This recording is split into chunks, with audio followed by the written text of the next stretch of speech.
Hello, fellow homebrewers. JP here, and I want to introduce to you the brand new Brew-Built X1 Conical Series available at More Beer. More Beer sells the highest standard in homebrewing equipment, and the Brew-Built Conicals are just that. They're made from mirror-polished 304 stainless steel, and they come with loads of features that you and I have been looking for. They have a full 2-inch bottom dump valve, which will eliminate your clogging issues, while the sturdy base includes 4 reinforced legs, just like those big Pro tanks do. More Beer also carries the Brew-Built line of options and add-ons like casters, pressure kits, and even external glycol chillers. So you can find out more about the new Brew-Built X1 Conical Unitanks by going over to morebeer.com for detailed videos on the entire line of Brew-Built Conicals. You can trust Brew-Built with your next fermentation, and you can trust More Beer to find the right conical for you. Brew-Built at morebeer.com. The Brewing Network Sunday Session is brought to you by the badasses at More Beer. Visit them at morebeer.com. Great beer is about drinkability. Doesn't matter the style. You guys are like walking beer Wikipedia. That's the first time that you've ever accepted me as a person. Or you have a fermentation in your gut. I'm jet propelled at all times. How many guys do you think that you have the privilege to slap? Somebody who's never tasted a commercial example, and this is how you know everything about this beer? Please, you don't. I think that's bullshit. I think it's bullshit too. Wow. Are you guys going to arm wrestle? No. We're going to teabag fight instead. You heard of Junkyard Wars? Can I get another high five, Beavis? Now, live from the Brewing Network studios in Northern California, this is the radio program for home brewers, craft brewers, beer lovers, and beer geeks. It's your only source for live beer radio that brings expert brewers together with, well, expert drinkers. This is the radio program with a head on it. This is The Session.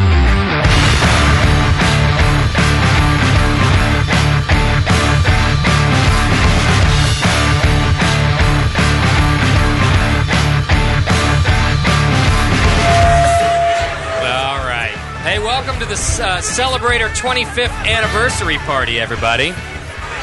I just had to chug a beer in order to make room for the beer we're about to drink, which I thought I was above that after all these years of doing radio, but... such is the life, my friend. You're never above that, right, Tom? Never above that, absolutely, Justin. Tom Daldorf from Celebrator Beer News has been doing this for 25 years. That's what party we're at, and he says you're never above having to chug one beer in order to put one in your glass. You know, if you really like beer, you got to make some room. Right? In your glass. In your glass. Right. Of course. And that's what I did. Well, we're broadcasting live once again from the Celebrator Anniversary Party in downtown Oakland. This time, it's 25 years. And I think the last time that we were live was the last time you were at the Oakland Marriott. That's correct. Was that 20 years? That was our 20th anniversary. So we'd like to keep it in fives. Yeah, in fives? we do. Yeah. Yeah, that was your 20th, which we were so pleased to be a part of. Tom called us this year and said, well, look, it's 25. Why don't you come back? Yeah. And that's why we're here. And they could give us a good internet connection, and you guys are happening, which is really nice. Well, we do like it that way. Our listeners like to hear it live. If they're going to hear us having a good time somewhere, they at least want to know what's happening. Well, we're in a room with about 600 of our best, closest friends. Yeah, absolutely. And there's a few good beers in this room, too. I don't know if you noticed. I did notice. Did you get around at all? Well, I'm starting to feel like I noticed a little too well. Right. Here's what happened. Tom, being the smart beer man that he is, does a VIP hour from 3:30 to 4:30. And that's for the media and folks who want to get a VIP ticket and other industry people. And that's when I get to spend an hour drinking all the fantastic beer that's here. And a few special bottles are usually provided by a lot of these breweries. So, the cognoscente, shall we call them, can roll in style and, have a little room, have a little space. Right. Unhurried. Walk right up to the table. Taste some of the best beers made in the world. Absolutely. Should we say that? I think that's fair to say. And I think that the fact that we didn't have to rush or stand in line was part of the problem for me, Tom. I like to catch a little buzz beforehand, but, that was ridiculous. And I hope you had a chance to try the beer that you've got in your glass right now, which is Sierra Nevada Brewing Company. I don't know if you've heard of them, but they're up there in Chico. Yeah. And they have a beer camp. Sierra Beer Camp. Beer Camp. Now, Steve Dressler's been on the show before and said that we have an open invite, and we've never taken him up on it. Do it. Yeah, why aren't we doing that right now? It's the best, right? Well, because you're on the air right now, silly. That's the answer to that. That's a good call. I'm so stupid. Yeah, you're a terrible broadcaster. Well, that's the only type of camping I will go to is Sierra Nevada Beer Camp. That's true. And it's so worth it. I mean, you're not in a tent. The brewery rolls out the red carpet for home brewers, for industry types, and then this year, because it was our 25th anniversary, they said, would you like to have some of your writers come up and brew their own beer? Fantastic. And we went, okay. And we so can do that. this beer was brewed while you were at beer camp. Correct. And so describe it to us. What is it? So going in, the first day is usually spent designing your beer. We had 16 Celebrator writers fly in from all over the country to attend beer camp. Wow. 16. I love it. Which is the biggest beer camp they'd ever had. Okay. So I discerned from that we best have our beer chosen before we got there. So we had a little pre-voting, and what do you think we should brew? A lot of suggestions thrown around. What we did was we wanted to pay homage to Sierra Nevada, come in with something that really said Sierra Nevada. So we patterned this beer after the original Sierra Nevada Pale Ale. Look at the color. It's looking like original Sierra to me. Give it a little nose. Get some, we're talking about Cascade hops, being used in the traditional Sierra. But what we wanted to do is kick it up a bit. Okay. So we're going to make a double Pale Ale. Nice. Or some people will call it an IPA or a double IPA. I'm fine with double Pale Ale. Okay. Yeah. So we agreed to that. Then it was a question of, selecting the ingredients. We went with their traditional malts. Plus, we added Golden Promise, not only to bring up the gravity, but add some spice to it. Oh, yeah. And a little more modern grain. And then the hopping, the traditional hops in the boil. But then we added Citra, a more modern hop. And in their hop room, we found experimental hop called 366. Oh, that sounds ominous. Nobody knows about it yet, but you will, because I understand from Vinny, who is the hop god, that there is a name already picked. I don't know if I can say it yet, but it's a trademark deal now. So, I think but when that comes out, you're protected. You couldn't drag it out of me. I've heard it was $1. I got $1. Actually, I don't have $1. I'm on the internet. So 366. So we have. I've heard it was grown by aliens. Absolutely, and it glows in the dark. And it glows in the Yes, they're called unproportioned immigrants. Hey, you're sitting they're not there aliens anymore. Oh, you've been drinking 366. Right. That's how you can tell. Your tongue's green and it's glowing in the dark. Man. Yeah, it's totally cool. See, Tom knows. It's the 60s all over again. It's great. It totally is. So anyway, so we got that's the hopping, and then Sierra has resources. You can't believe the resources they have. I've heard. The lab, the quality control stuff, and do they do dry hopping? Do they do torpedo? Right. And it's there, so you got to use it, right? So that's exactly what we did. We put this whole thing together. We used all of the modern techniques. We finished at 9.3%, but does it taste 9.3% to you? No. It tastes like 9.1. Not, see? Easily. Can't fool you. You can't fool me. I'm real smart. No, it doesn't taste like it at all. In fact, it's got a great... it tastes like the brightest, freshest Sierra Pale Ale I've ever had, because it has those same characteristics of the Sierra Pale Ale. It just feels like they're all doubled. Ramped up? Yeah, there's so much more of them. Or triple. And it's also... but it's also so fresh tasting. Yeah. Came from the brewery today. Yeah. And only 40 kegs were made, so that's 60 barrels. Okay. 40 kegs. 80 barrels. 80 barrels, yeah. There were some 5 gallons in there, too, so that various Celebrator writers could have one at home. Oh, that's nice. See, that's the best thing to do. That's why we need to go to beer camp. I need 5 gallons of good beer at my house. Right. You have to work that deal out with them, okay? Yeah, I'm just telling you our deal. Yeah, that's a good deal. But anyway, so there it is. This is the beer that you're drinking, and it's Sierra actually paying homage to Celebrator for 25 years. But we're the ones that want to say, Sierra, you've been around for 32 years. Right. You were there. I was a wine geek in Hayward running a wine store, but I always had good beer in it, but it was mostly imports. I didn't know that. But I put in a kegerator because the guy said, you run 2 kegs through this thing, you'll pay for the kegerator. And it's true. Yeah. You do. So, and I'm pushing this new brewery that just came out in 1980. Sierra Nevada. Okay. Pale ale. Their first pale. In my wine shop. Wow. And I found myself throughout the day going, I think it's just a little splash. Sure. Kind of thirsty, you know. Before you know it, you're a beer guy. Yeah. Huge beer guy. So you've really had a long relationship with Sierra Nevada. I know they have with Celebrator Beer News, but personally as well. Day one. Yeah. Okay. That's fantastic to hear. And there are two companies that have really grown up together. We have. I mean, kudos to them for sticking with it. But you talk about tiny, you talk about a garage operation, a garagista, as they like to say in France, you know.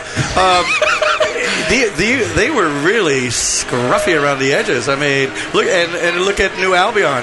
I mean, that was not pretty. Right. I mean, Jack McCallum schlepped that thing together himself. He was, basically a mechanical engineer. They were homebrewers, putting stuff together. Homebrewers, exactly right. Okay. And their hobby got the best of them. Yeah. Well, and look at him now. I mean, Ken started out as a bicycle enthusiast who got a bike shop so he could get his parts for wholesale, and then he starts brewing beer because that's what you drink when you're a bicyclist, and then he starts a homebrew shop so that he can get his homebrew supplies for wholesale. What a racket. Do you see a pan here? Do you see a pattern going on here? Yeah, everyone's cheap. Yeah, we all want stuff for free, which is why we're doing radio. I said to Ken in an interview one time, I said, so Ken, basically, you've been expensing your hobbies from the beginning. He goes, that's one way of putting it. Yeah. I think it's the only way to put it. So then, everybody's tasting his beer, his homebrew, going, God, this stuff is great. You should make this.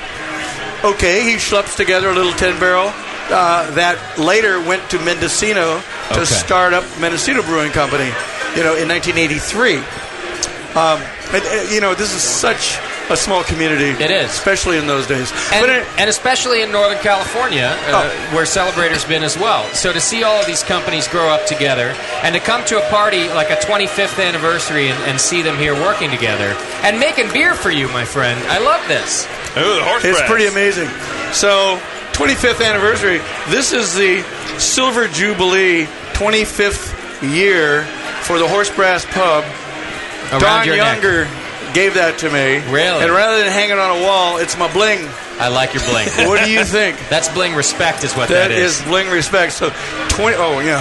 Sorry, I forgot. Put it on the camera, too. Yeah. So, basically, 25 years for the Horse Brass Pub. And that was, how many years ago? I mean, because they're 40 now. Are they really? 25 years ago. Yeah. It was 25 years ago. Anybody does math, 1976 was when they opened. Anybody who does... Yeah. I don't do math after 10 o'clock in the morning, okay? That's my rule. Nobody in this room. I stick to it. Okay. But anyway, that was Younger, 1976. So think about it. He started before Sierra Nevada was even around. Wow. 1980, Sierra Nevada. 1976 was New Albion, but they really didn't get product out until 77. Okay. So, I mean, these are the roots of good beer in America. Sure. And it's here on the West Coast. And coming out of SF Beer Week, the events that have happened, like nearly 500 of these ridiculous events, to pay a little liver-damaging events. Yeah. To pay a little homage to the roots, I think, is a fun thing to do. Absolutely. And I would say, Tom, that's why you have the amount of brewers and industry people at your 25th party. It's not just a beer fest. It's to respect the Celebrator. And, to see such an outpouring, what we need to thank are the incredible number of breweries out there who wanted to pour at this event, but we didn't have the space for them. Right. And, thank you to the beer community for honoring us, honoring Celebrator with such a tremendous outpouring. But the people that are in this room are some of the best small breweries, not on the West Coast, in America. I mean, we got Dogfish Head here. I saw that. I mean, anytime Vinny comes down personally to pour at your event, what do you say? Isn't that nice? To that, I mean, I haven't been able to get that guy to pour at an event in years, and you know what? I'm paying him back tonight because tonight we're going to interview Natalie. Nice. Forget Vinny. I'm tired of talking to Vinny. I don't know if you've noticed, but Natalie's a lot cuter than Vinny. Well, that's true. I hate to mention this, and I have a feeling the interview is going to be a lot more pleasant. Yeah. You know? Actually, Vinny's a great interview. But talk about knowing beer. Yeah. Vinny is God. I mean, Vinny's the Jerry Garcia of beer. Wow. Ooh, can we quote you? That's a quote. Tom just put that down. That's a quote. In 6 months, that'll be on a I could have Rush River shirt. I could have wrapped it, but I didn't have my mouthful. You know what I'm saying? That's right. I do know what you're saying. And I forget my sign. It's like something like that. I forget. Tom, where have you been hanging out lately? I hang pretty much wherever they won't throw me out. Okay, Oakland. I'm hanging. Where isn't Celebrator headquarters now located in some chateau in the Swiss Alps? I heard that. Basically, yeah. I've become a recluse. Yeah, I'm a wreck.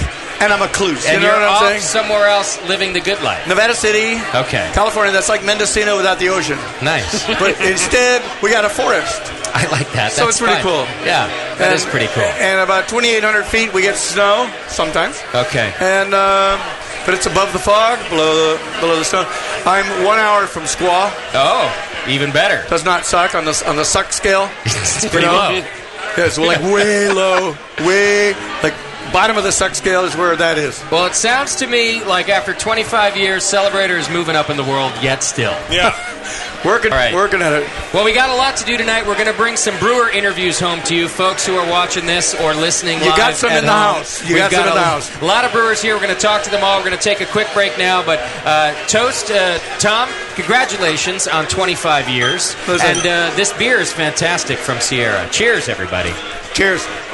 That's that radio moment where you all take a drink of beer and then smack your lips and enjoy yourself. Tom Daldorf, ladies and gentlemen. He'll be here all night having himself a good time, as will we. Up next, we got a couple brewers to come talk to you. We'll be doing some tasting and bring the Celebrator 25th home to you. Hang in there. It's The Session, live from Oakland, California.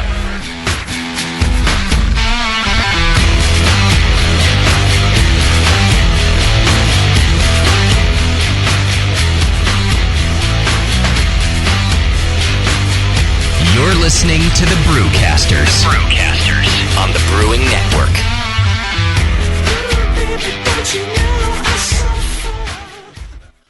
Since the first time the Brewing Network microphones turned on, More Beer was behind it. More Beer sponsors the programming on the BN because, like you, they love brewing, and like the Brewing Network, they love sharing their knowledge.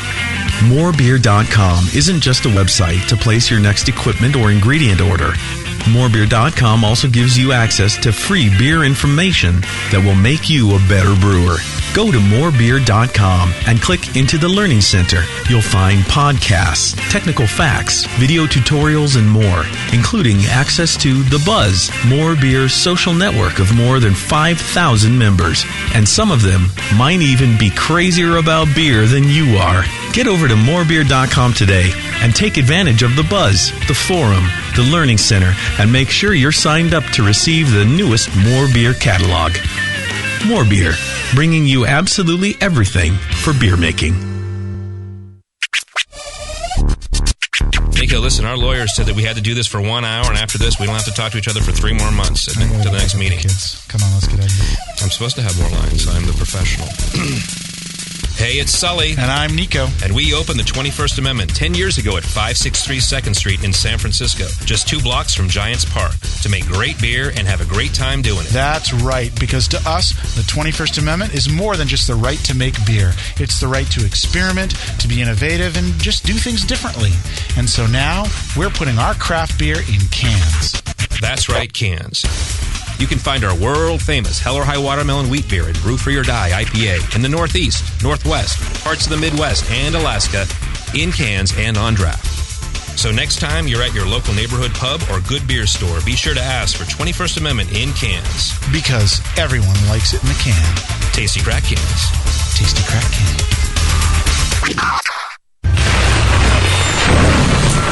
Tonight is the night. We bring the creature to life, Dr. Blitzmingstein? Yes, J.P. Gore.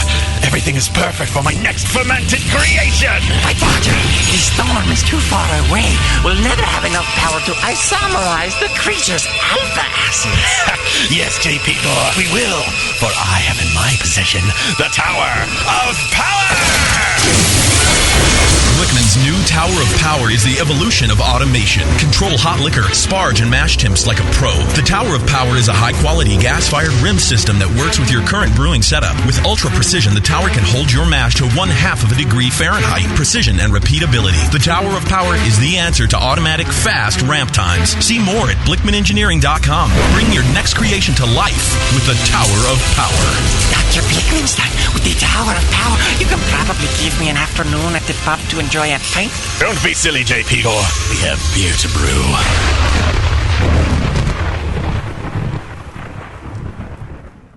That's it. I've had it. I am never putting hops in my beer again. What? Why? It's just too ridiculous. Insane prices, stupid contracts, high shipping costs, crappy selection. Dude, you need Nico Brew. Nico Brew will rock your f***ing face right the f*** off your f***ing skull. $5 shipping to all 50 states. Plus fantastic international rates get you low prices on Nico Brew's great selection of hops and more.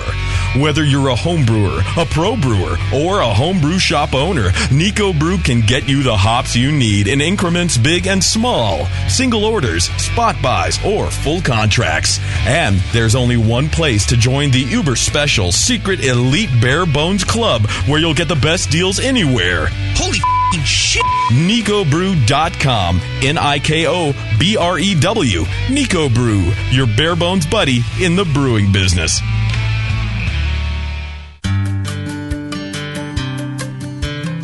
Williams Brewing is your online resource for prompt delivery of quality home brewing supplies. Since 1979, Williams Brewing has offered the finest equipment and freshest ingredients, and the best customer service in the business. Cut hours off your brewing sessions by using one of their 11 varieties of famous Williams malt extract. Their new Snap-Lock stainless steel cam-lock fittings will make connecting your pump or heat exchanger quick and easy. Or check out their exclusive paintball tank-based draft beer equipment. They even have their own line of precision hydrometers. Go to williamsbrewing.com to browse their vast selection. That's williamsbrewing.com.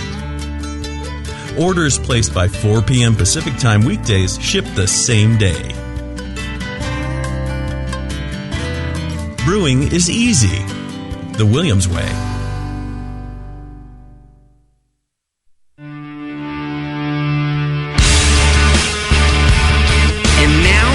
To the Brewcasters. The Brewcasters. On the Brewing Network.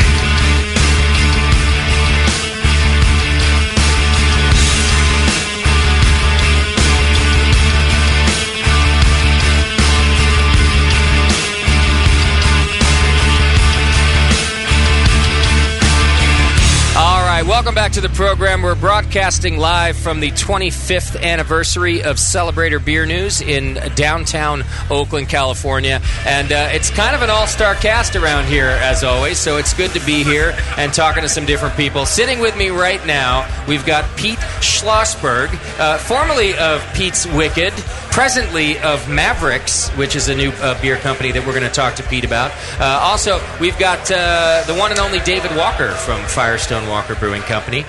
David is the only person in the beer industry with better hair than I have. I don't know if you noticed that. And he's the only other one. David is currently in the middle of Walker's Wild Ride, and it's not the first one that you've done, is it? It's not. It's actually the second one. It might be the last one. It's taking its toll, isn't it? It is taking its toll. I bought an old Land Rover the same age as me, and is that thing screwed up? You got to do some maintenance, man. It makes me feel better. No, actually, I was saying to Jim Crooks, who's a big part of our Wild program, you know, if this vehicle doesn't feel like it's going to break down every mile, it takes all the excitement out of the trip. Well, that's true. If you're not uptight and tense about whether or not you're going to end up on the side of the road. Right, exactly. So what is Walker's Wild Ride, other than risking your life in this vehicle that could explode? Right, well, a Wild Ride is a little bit about, talks a little bit about what we're trying to do with sour beers. Matt Brynelson and Jim Crooks have been, Jim particularly, been fooling around with some wild yeast strains, and we've moved about 700 barrels down to our first brewery in Buellton, and we've created what we call the Barrel Works. Okay. And we are, we're making some interesting sour sour style beers, and who knows where it'll go. I'm sure a lot of beer will be spilt, but a lot of beer will be drunk. But we're just having fun with it at the moment.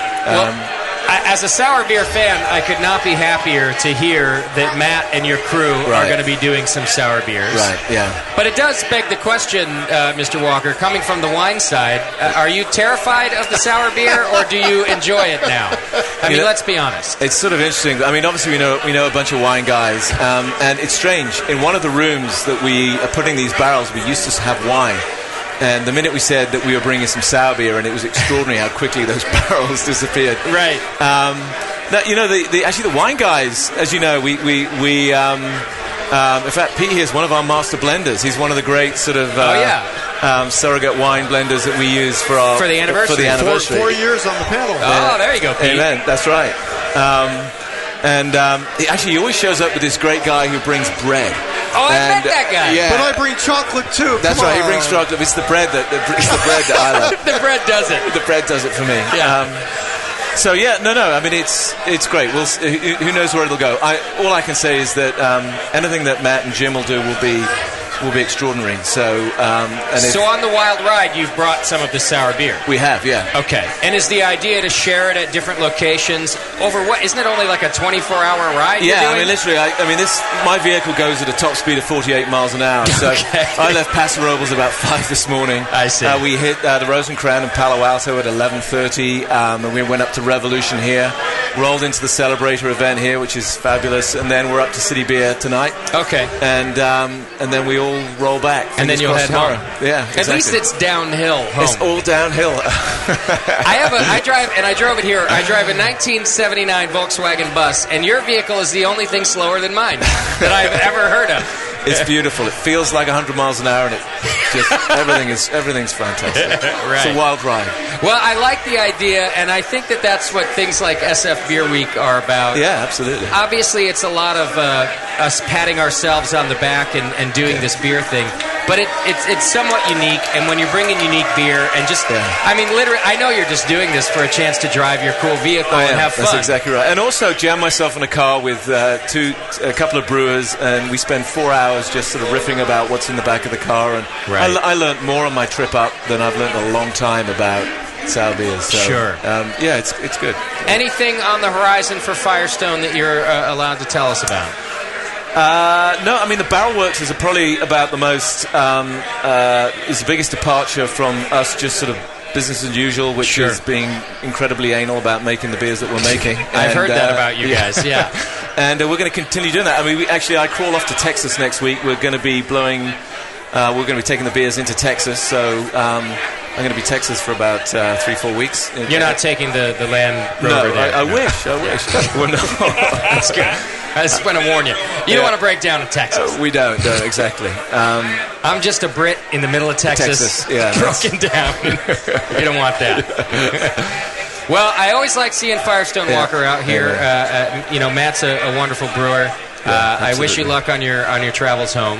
And I wish I could make it to City Beer and get some of that sour beer tonight. What specifically is the sour beer you're traveling with? We're pouring our Slow Ambic, which is it's sort of an interesting concoction that obviously a lot of Brett. The base wort is our Solace, and there's some Olala berries thrown in there for good measure. Interesting. It's an interesting beer. Actually, there's a lot of people have tried it at the LA Wild Ride, and they're seeking it out. These beers we've probably got 3 or 4 small kegs of, and people are sort of interested in them. So I'm sure they are. It'll go quick. Will these ultimately, with the whole new barrel project that you guys are doing, will we end up seeing, say, 750 ml bottles from Firestone or something? We're a couple of years away from that. We'll see some releases in the keg later this year. But it really just depends on how well it goes. And like I said, we've got 700 barrels, assortment of wine barrels and some internal barrels that we had that are, working on the beer, so something's going to come out of that. Okay, as long as it's beautiful, we'll put it in a keg. I'm sure you will. Well, could you grab me a DVD, please? As a departing gift Matt Brentelson came up to my house and filmed a DVD with us on how to brew the perfect pale ale. Oh. It's not even. It's just released. It's not even in our store yet. Look how handsome you look in that shirt. Would you? Thank you. Look Pale at that. 31. With the Jeez. pale. Dude. I ordered it extra tight. Mediocre hair, but a great shirt. Right. Well, I can't have it all. That one's for you. This one's for Matt. If you bring it down to beautiful. him. And no one's really seen this yet. And Right. it's. But now all your secrets are out. Hey, Matt's about to be a human daddy. Is it happening right now? Or? No, not right now, but any day now. So I'm not sure he's going to make a good human daddy. He's a great brewer. He's a good beer daddy, but we'll see. We'll see what happens. All right, David Walker, ladies and gentlemen, he's got a lot to do. Thanks for sitting down with us. Pleasure. I appreciate it. You're welcome to stay as we grill Pete now, if you like, but I know you got places to be as well. I got to jump in that jalopy and head to the bay. All right, have a good time, David. Thanks for sitting down with us. Cheers, thanks. Bye. All right, Cheers, David man. Walker, you can go to Firestone and check him out. Very cool. David's committed to the beer thing now. He's left all that dark side behind, Pete. No more wine stuff for David. The great Pete Schlossberg is with us. He's been on the program before, but we haven't talked to him about a beer project that he's doing right now, which is called Mavericks. Hard to believe getting back into the industry after all these years. I'm kind of surprised that you did it, Pete. I felt like you maybe felt, I've done it.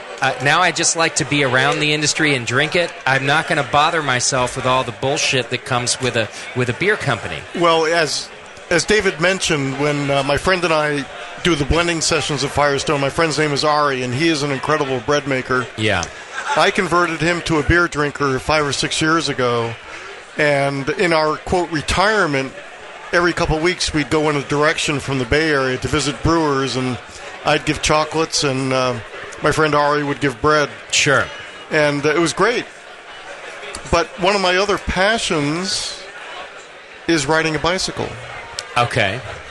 And we moved to the city from Silicon Valley about 3 years ago. And absolutely the best thing ever for me is to ride through the city, through Golden Gate Park, across the bridge, go up to Marin. Oh, yeah. And one of the primo destinations is Marin Brewing, and Arnie's beers are just totally amazing. Pouring here tonight as well. And, yeah, Absolutely. Wonderful brewer. The problem is, riding a bike is, what the hell do you do after drinking Arnie's beer, and how do you get home? Good call. Fortunately, there's a ferry across the street from Marin Brewing. That does help. And I must have ridden across the bridge now 40 or 50 times. I've yet to ride back. Okay. It's always the ferry. I see. So what occurred to me was, what if the ferry wasn't going? How the hell would I get home? You'd have to drink less. I can't drink less. You swim home, that's all. You'll be fine. But it occurred to me, why couldn't there be some great beers that don't knock you on your ass? Yes. And just talking to David, one of my inspirations from like 4 or 5 years ago, Matt had done a wheat wine called Opal, 11% wheat wine. Yeah. Then he did a second runnings and used the Saison yeast and called it Little Opal. Okay. Had that at the Tornado, like I said, 4 or 5 years ago. Great beer. Effing blew me away. Yeah. And I thought, you don't have to have overwhelming alcohol to have great flavor. That's true. And then I saw beers like Colby down at Ballast Point had a great 3.5% beer called Even Keel. Yep. My friend Steve Donahue, who was brewer at Firehouse in Sunnyvale, he made a 3.5% beer called Clusterfuggle. Love it. Obviously after the two hops. Yeah. And it was a tease to me to see these great beers out there in limited supply. So I thought, wouldn't it be great to have session beers as a concept take off? For the whole brewery. Yeah. So I had this thought, and I have some friends at Half Moon Bay Brewing, and a year or so ago, they wanted to get in the outside distribution business, not just the brew pub, but get into the outside distribution. And I told them, with over 2,000 breweries, another 1,000 coming soon, why would anybody want another pale ale, amber ale, IPA? It's like you got 2,000 of these. If you want to do something, do it different. Right. and make it intriguing. So the concept I presented to them and what we're working on is full flavor, full body, 3.75% beers. They have to be 3.75 or less? Is that your deal? I'm a weird guy, as you know. Yeah. So a lot of people in the U.S., not so much in Britain, but a lot of the people in the U.S. think session beers have to be between 4 or 5%. There are even people more. There are even people in the U.S. who call 7% beers session beers. Right. Kind of ridiculous. Yeah. I mean, really ridiculous. They should be locked up. But I thought if in general people consider session beers to be 4 to 5% in the U.S., let's prove a point that we can make something even lower. Sure. So I picked 3.75 and have the body and flavor of call it a 5 or 6% beer and enjoy it as that, then find out, holy mackerel, this is only 3.75. Sure. But we're not selling it as a low alcohol beer. We want to sell it as a beer. As a beer. Yeah, that's a strange concept. And you know, as nice as it is for a brewer to go, I made this 12% beer, but doesn't it taste like a 6% beer? Why would you want to do that to someone? Sure. Well, here's my question, Pete, and I have to ask it because in theory this sounds wonderful, but not all brewers can make a session beer that is as full-bodied and as nice-tasting as some of the bigger ones. So now it's not to say I haven't had them because I've had some wonderful session beers from Squatters. Our very own Nathan Smith made one at Triple Rock that was just wonderful. The Scotch, yeah. So I guess what I'm getting at is, did you guys have to go through some samples, some batches in order to really get the profile you were looking for? Because I know you want full flavor. We've been working on this for at least 6 to 9 months, batch after batch. We did really tiny batches at the beginning. If you remember in the old days, in the 90s, there were these stores called Brew on Premise, and they had like 5 or 10 gallon kettles. So we started working on those, but we found out doing these beers are so temperature dependent, and there was no way to really control temperature in the small system. Okay. So we had to gear it up to a larger system, and until you can really control the temperature to get the right mix of fermentables and non-fermentables, it took a lot of experimentation. Matter of fact, we launched Friday night at the opening session of Beer Week. We didn't know until Monday before Friday that we were ready to launch. Oh, I see. We didn't. You didn't taste it. Well, every experiment we had was, call it 80% of the way, 90% of the way, but we didn't want to launch until we were 100% of the way. And just for our beer, our homebrew listeners, what kind of problems were you running into? Things we expect, like a little bit light-bodied or maybe over-bittered? Light body, balance. So, for example, our first beer that I wanted, and when you do low-alcohol beers, you have to have lots of flavor going on. Yeah. Because it's low alcohol. And we're going to be harsh about that too. The same people you're talking about that consider session beers 5 and 6% are going to be hypercritical about your beer. Right. Yeah. So the first beer I wanted was an IPA. Okay. An IPA at 3.75, right? Yeah. But we did. We actually got. I encouraged and Roger Davis agreed to help us on the formulations. Good guy to help. So we did our rye pale ale. We use all Maris Otter malt with 10% rye. Okay. With some great hops.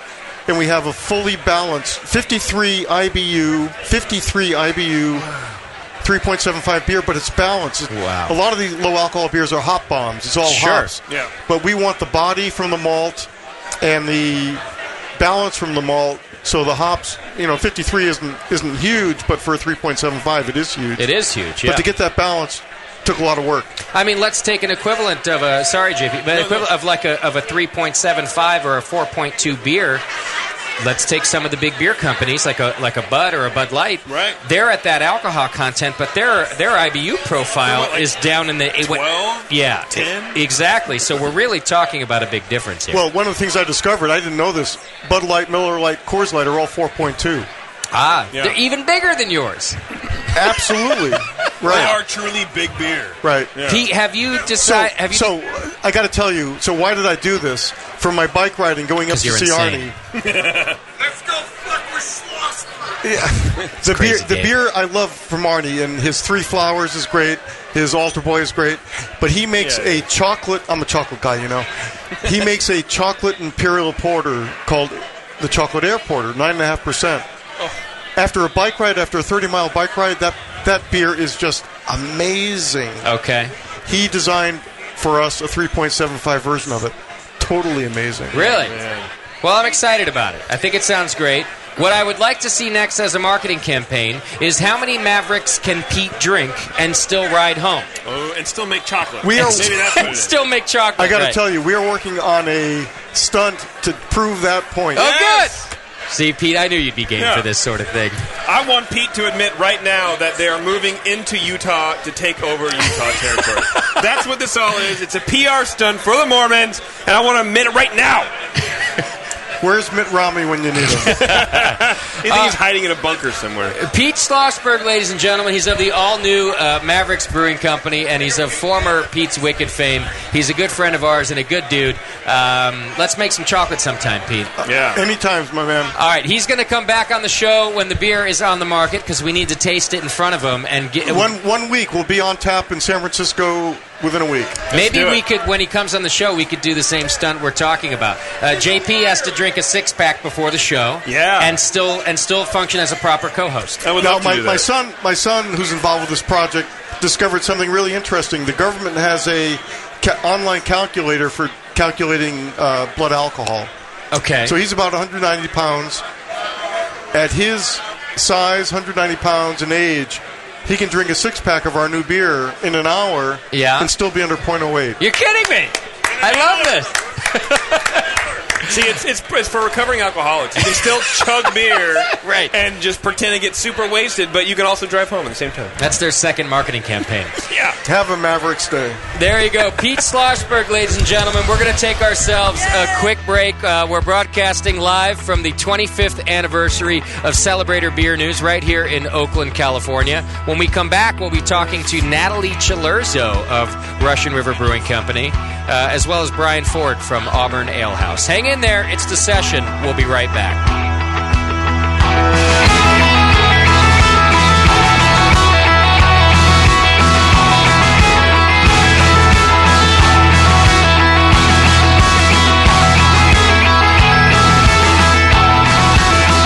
You're listening to the Brewcasters. Brewcasters on the Brewing Network.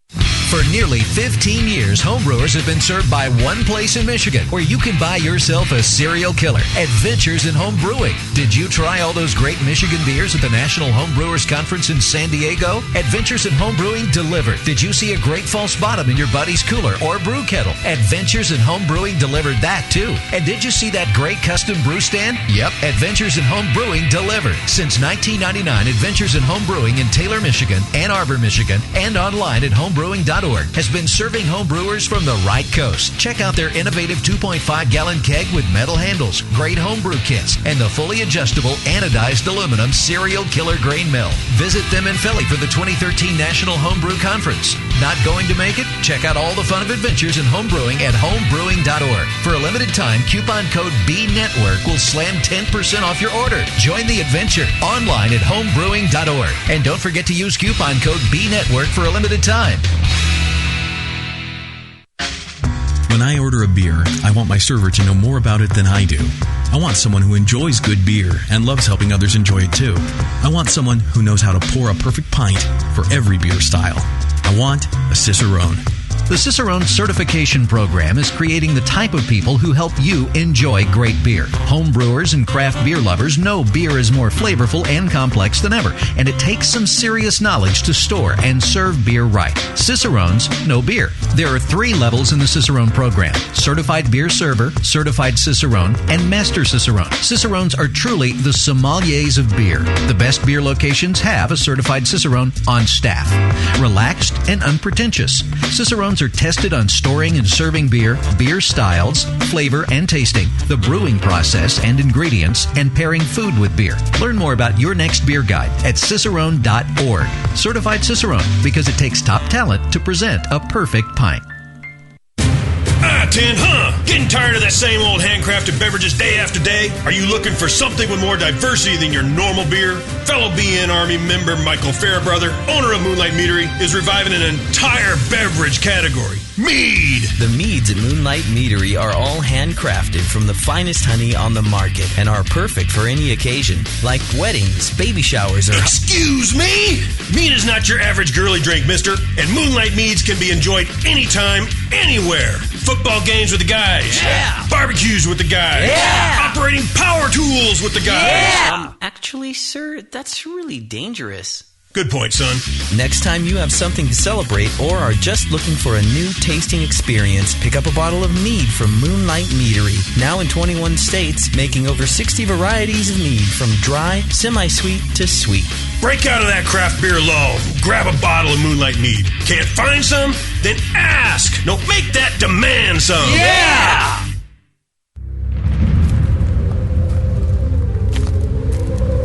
In a world where everything has been lost. What happened to the city? It's in ruins. Only one man has the ancient knowledge to restore civilization. I need a drink.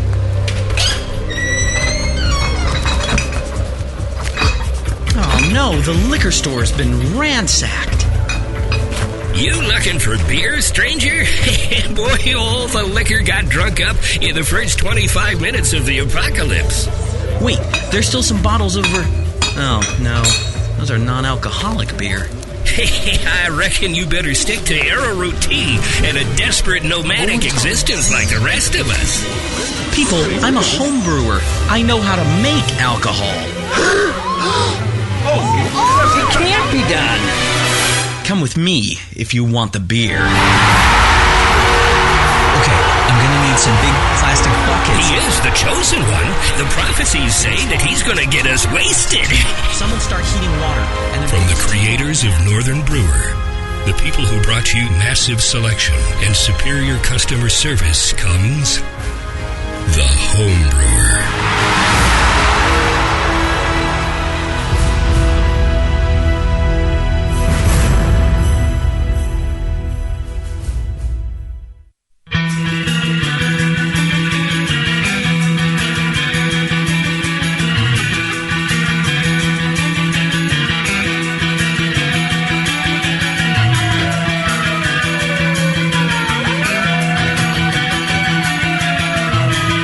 Tuned into this session because life's too short to listen to crappy radio.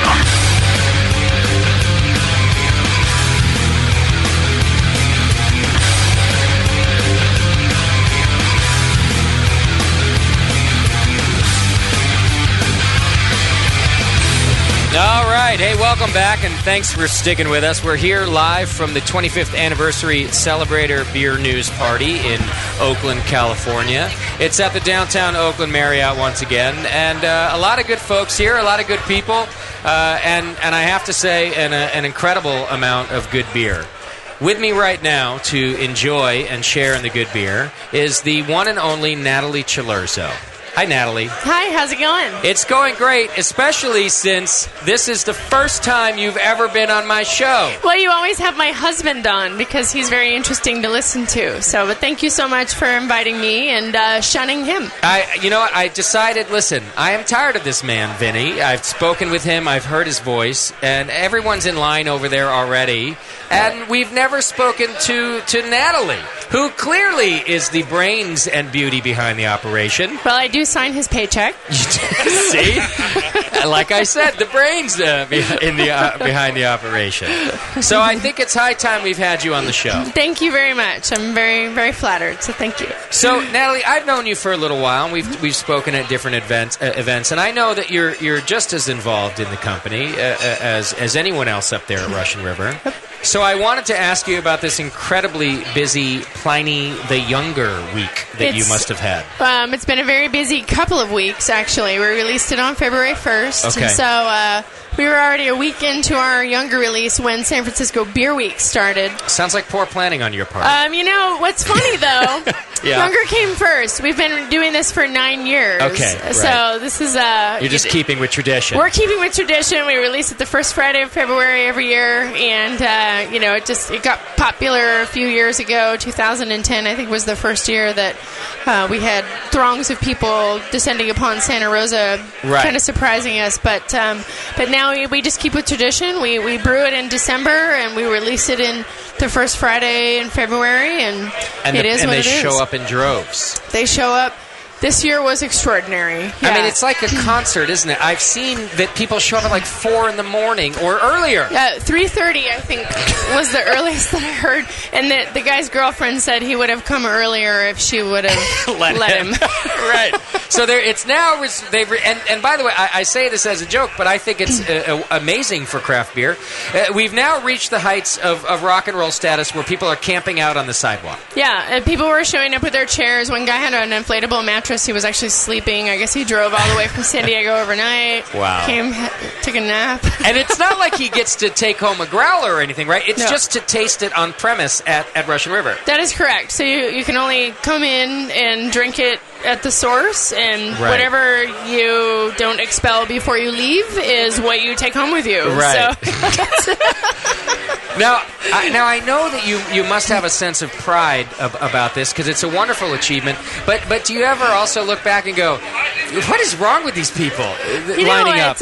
We're obviously very flattered Yeah. that people will actually come and stand in line for up to 8 hours this year Right. to drink our beer. And I don't know. I don't really know how to feel about it. It's just a kind of a...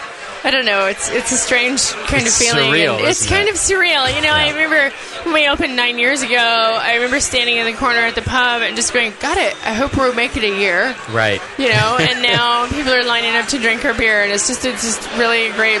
You know, of all the awards that we've won over the years, I would say that is the biggest award or honor, you know, when people will show up to drink your beer. Sure. I mean, that's more important than anything you can hang on the wall, right? Right. I could not agree with you more.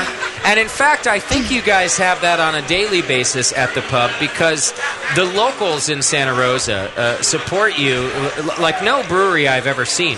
A lot of us beer nerds make the trek up there because we can get sour beers that we can't get anywhere else.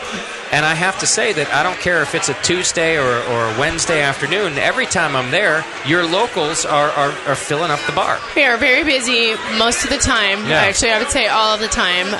The locals and the regulars were gracious to give up their favorite pub for a couple of weeks to allow all of the beer tourists to come in and drink younger. And I was there at the pub on Friday night. I sat at a table by the front door, which I don't normally do. And a lot of regulars came up to me, and it was like I was welcoming them back. That's wonderful. All right, I have to ask you this. I am a sour beer fan. Mm-hmm. You're really the brains behind the sour beers, aren't you? They're too delicate and they're too smart to be Vinny. I've talked to Vinny.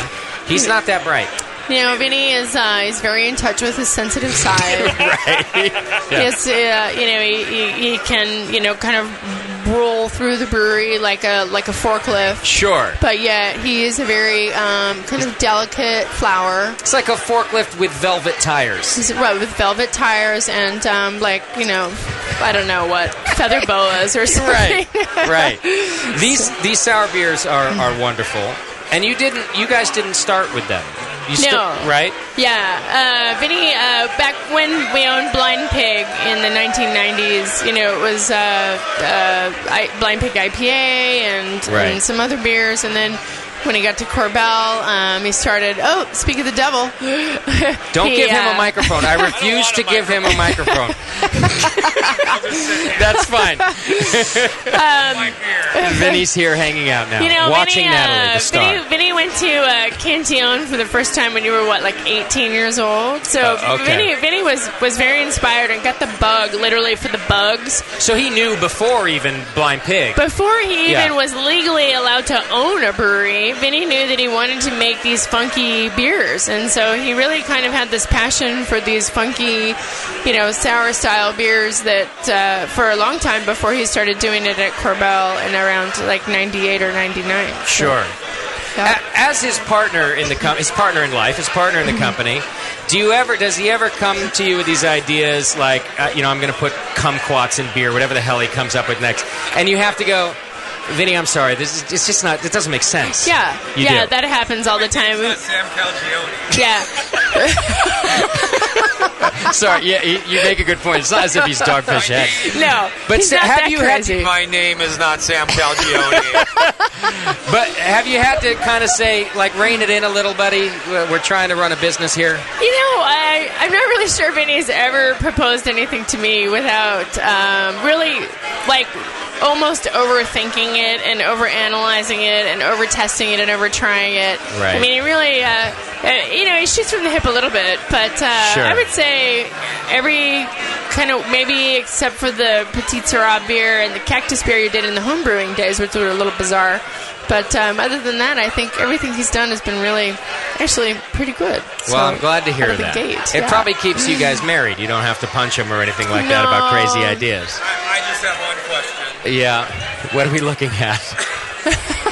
There's a man in a very furry suit. Oh. I'm pretty sure that's Dan Del Grande in a very furry suit. Is Dan a monkey or what is that? Dan from Bison. Oh, he's a bison. Oh, he's a bison. Of course he's a bison. I didn't even get that as I was saying the name of his company, Natalie. I told you she's the brains of the operation. Well, it's good stuff. I just saw a movie about San Diego beer. In fact, we interviewed the creator of it. That a very cool man. What's his name? I don't know. I should know this, but he was a great dude. He was on the show like 3 weeks ago. It was like a week. I don't know. It was like a day ago that I interviewed him. I still don't remember his name. What was his name? He was a wonderful dude. But I realized I've known your history from Northern California because that's where I'm at. And I realized that the history is so much greater, and I learned a little bit about Blind Pig, the brewery down there, and even the impact you guys had on Southern California beer, and now the impact you've had on Northern California beer. And I guess that's another thing I wanted to ask you, Natalie, before you have to go, is, it's not just on us beer consumers and beer geeks that you guys are making an impact on, but brewers from all over, I think, look up to Russian River and have questions for you guys and come through.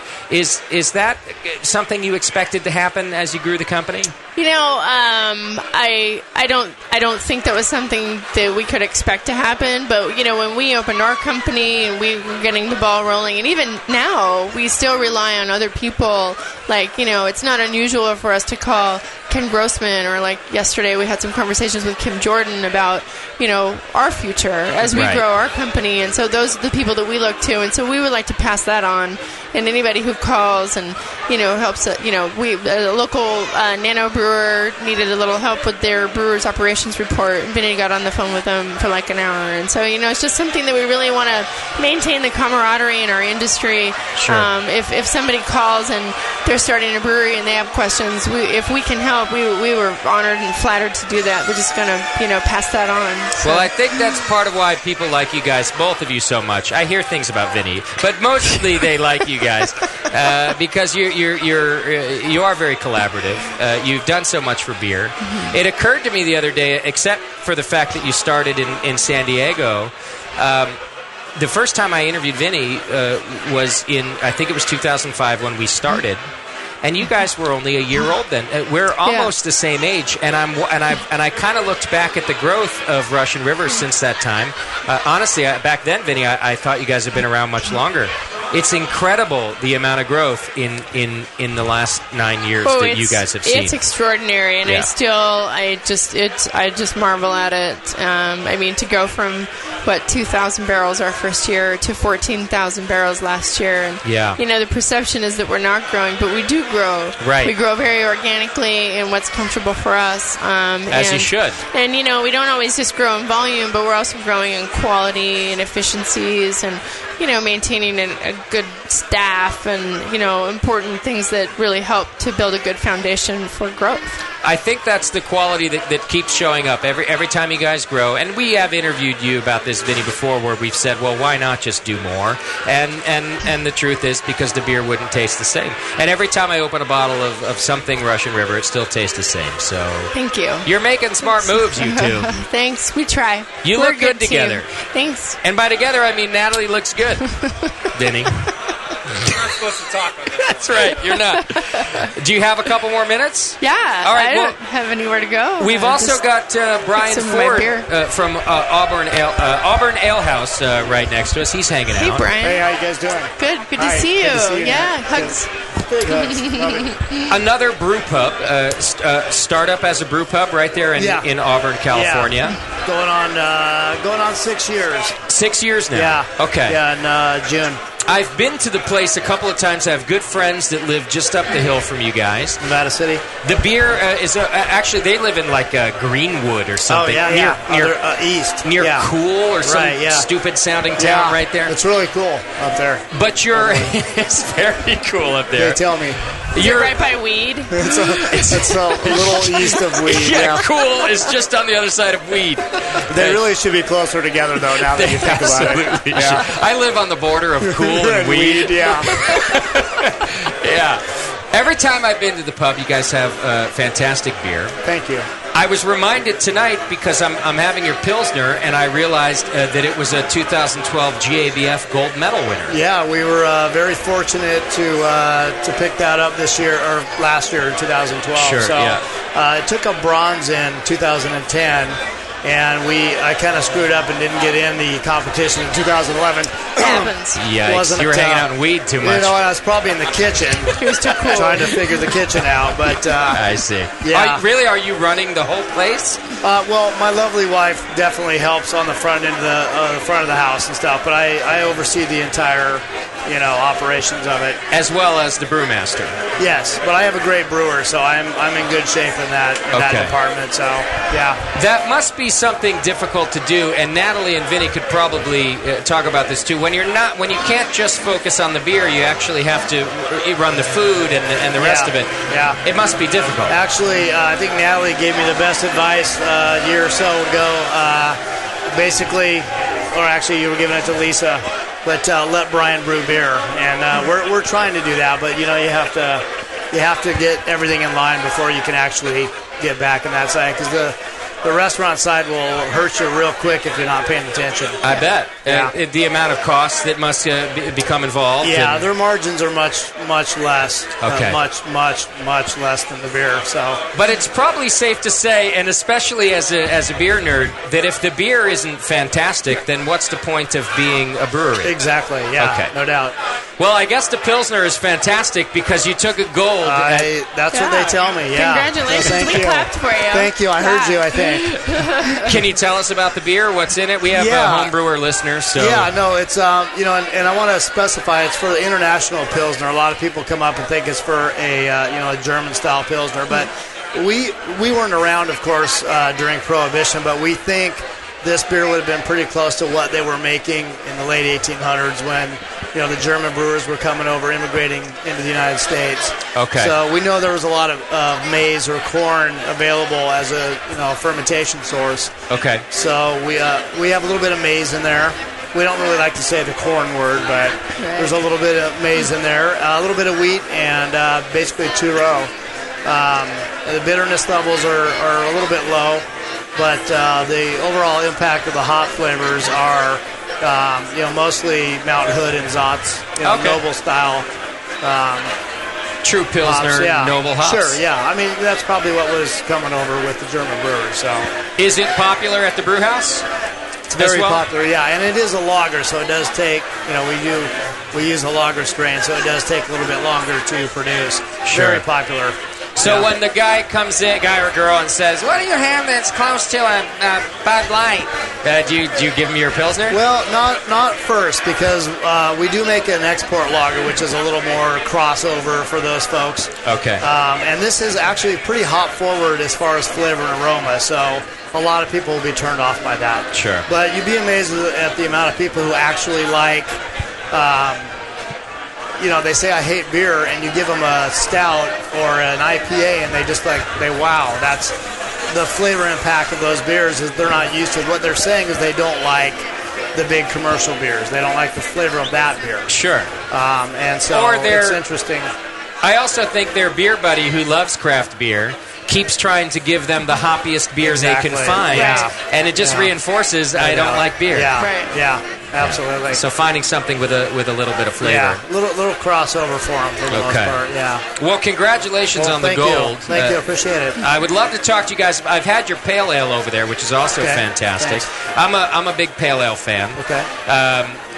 Is there something special that you do to keep it? Because yours it's very well balanced. It still has all the hop flavor, but not a bunch of the bitterness that I tend to shy away from. And by that I mean that kind of lingering. Do you have any tricks? Right. Yeah.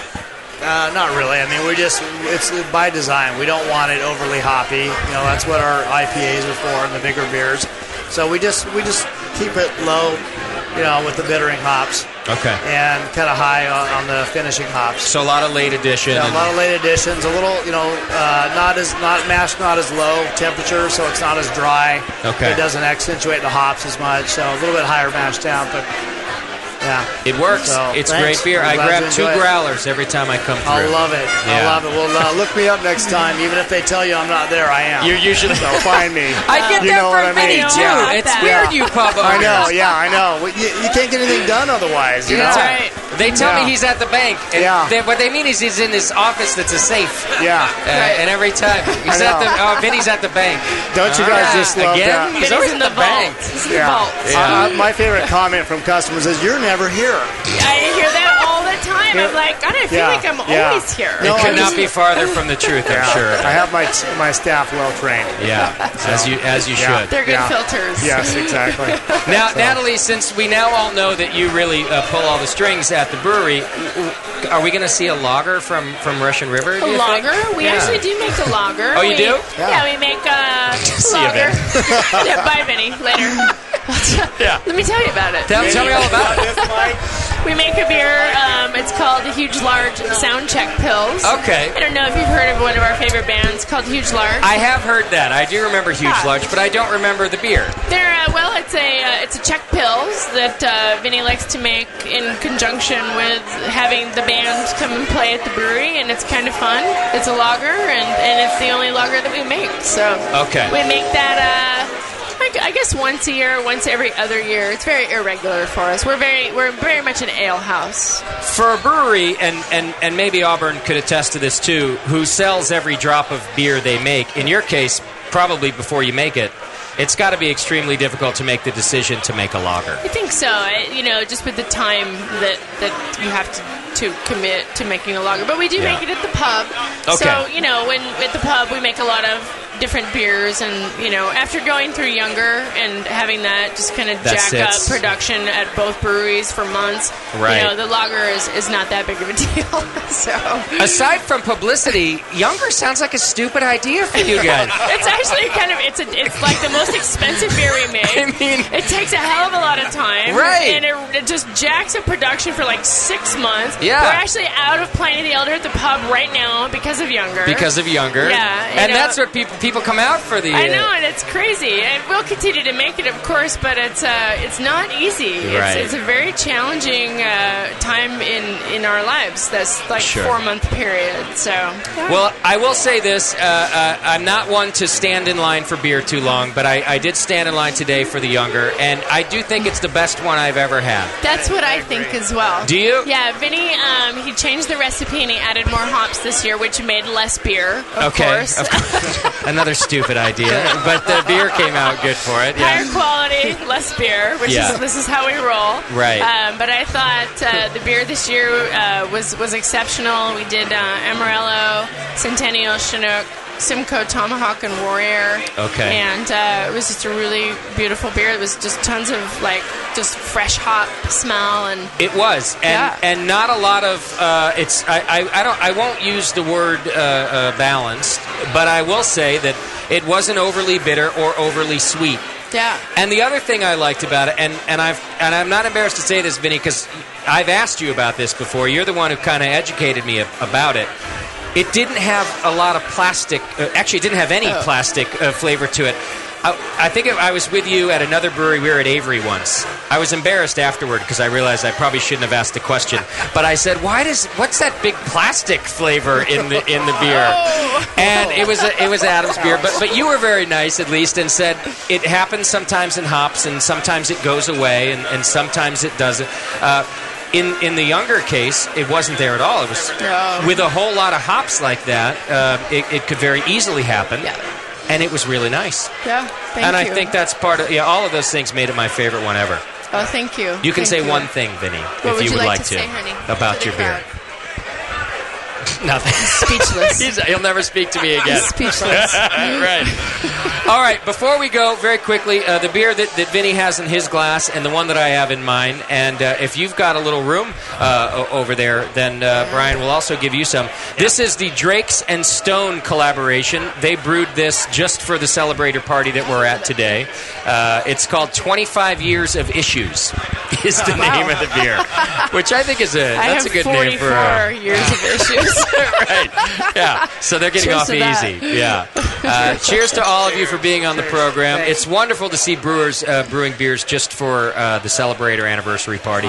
It's certainly very nice to be here, and a lot of good breweries hanging out. So I'm going to be up your. You're very welcome, Brian. I'm going to be your way in another week visiting my friends. So I'm going to stop in. Please do. I will bug your as soon as they tell me you're not there, but I'm there. Right. Yeah. I'll wink at. Do you think if I keep winking at your hostess, she'll know what I mean?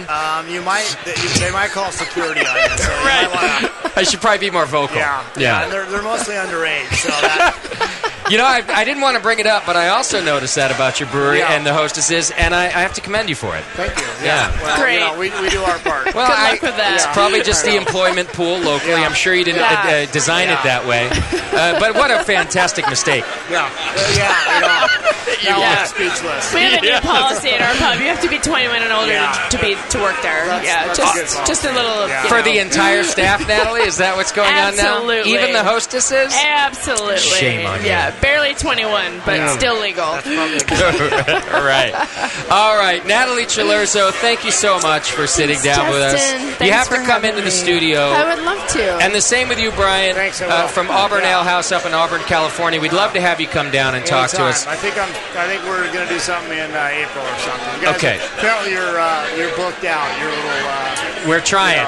We do that just because we get a lot of cancellations. Yeah, and because we're divas, Brian. That's what's happened now too. Yeah. Wonderful to meet you. Do I have to stand in line to get? You will not have to stand in line, but you do have to stand outside on the streets of Martinez. So bring protection. I've been here all week, so we're good. You've been down in Oakland for a while. Oh, we'll be fine then. Natalie and Brian, thanks so much for joining us. Thank you. All right, enjoy the festival. See ya. Here's what we're going to do. We're going to take another quick break. We've got more to do. We're going to do some game show stuff. We got some beer trivia to get through. And also, we're going to talk to Steve Altamari. I've known him for a while. He's doing some great things. Plus, Christian from Hopworks Urban Brewery from Portland, Oregon. They're in town. Hang in there. It's The Session. We'll be right back. You're listening to the Brewcasters on the Brewing Network.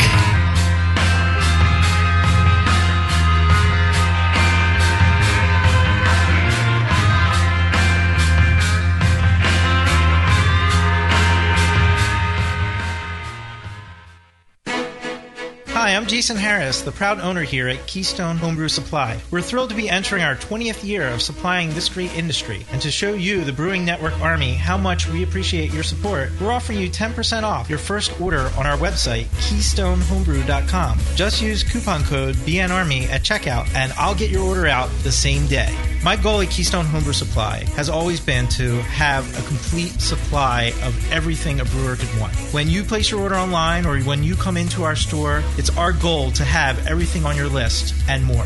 One aspect of KeystoneHomebrew.com that we're really excited about is the ability to fulfill customers' exact grain bills. Do you hate to wait? Keystone Homebrew Supply can get your precious yeast and hops to you within just one day if you live between Connecticut and Virginia, and within 2 days east of the Mississippi. KeystoneHomebrew.com. Coupon code BNARMY. I'm Jason Harris, and I approve this message. Hey, Jack, what you doing? Playing Warcraft? No way, it's TBG time, buddy. TBG? Get with it. I'm playing that brewery game. What brewery game? No, that's the name of the site, thatbrewerygame.com. What? Yeah, check it out, man. If you've ever brewed beer in your dreams or wish you could mash in right from your desk at work, you can. Kind of. With That Brewery Game. You can brew up a great batch of beer from anywhere virtually. Then you can sell it because in That Brewery Game, it's legal to sell your beer to the public. Create recipes, brew virtually, upgrade your equipment, upload labels, and test market your brand at thatbrewerygame.com. You still slinging pissed off birds into buildings from your phone? Forget that. Try making beer. Sweet. Register right now for your free account at thatbrewerygame.com. Brew, drink, play. Thatbrewerygame.com. A vial of White Labs yeast is the key to your best beer. When you open a vial of White Labs yeast, you're giving your beer its best chance for a perfect fermentation. In addition to their already incredible variety of yeasts, White Labs is proud to announce WLP 90, San Diego's super yeast, now available year-round. WLP 90 is super clean, super fast fermenting, with low esters and has a neutral flavor and aroma profile. It's alcohol tolerant and highly flocculent. For more of the latest White Labs news, click over to whitelabs.com, where you can read reviews of yeast, learn in the lab section, and join the customer club. And if you should find yourself in San Diego, White Labs has a brand new training facility for craft brewers and home brewers alike. Whitelabs.com. Discover yeast, nutrients, enzymes, and more for commercial breweries, home brewers, and homebrew stores. White Labs. It's all in the vial.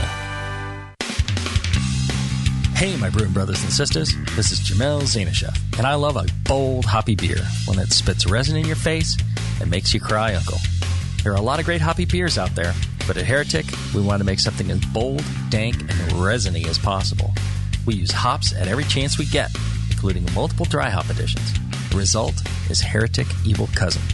This light golden, 8% Imperial IPA has an easy malt character that helps take the edge off the massive bittering, but it takes a back seat to the in-your-face hop character. We make sure this beer finishes dry so the hops can jump out and slam you in the taste buds. If you can't get enough hoppy goodness, Evil Cousin is your cup of tea. Cheers.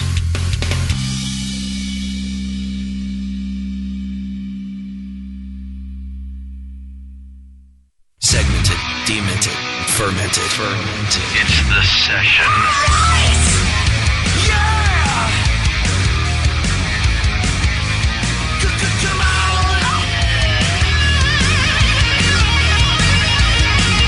All right, welcome back to the program. You're listening to the session live from the Celebrator party at the Oakland downtown Marriott. Yeah, we were here 5 years ago for the 20th anniversary. It's now the 25th anniversary party down here, and we got a lot of brewers around hanging out. I couldn't ask for a more captive group of interviewees, just waiting to be pulled away from their tables to sit down at the table over here. And also, people are starting to have a good time, and by that I mean become intoxicated. You'll notice by the yelling and the heckling that happens throughout the interview. Sitting with me now, I've got Christian from Hopworks Urban Brewery in Portland. We've talked to Christian a couple of times on the program, and one of my favorite brewers. Great to see you. I've interviewed you not only on the program, but at the Great American Beer Festival a couple of times. Always stop by Hub when I can if I'm up there. And also with me is Steve Altamari. And Steve is from Highwater Brewing Company.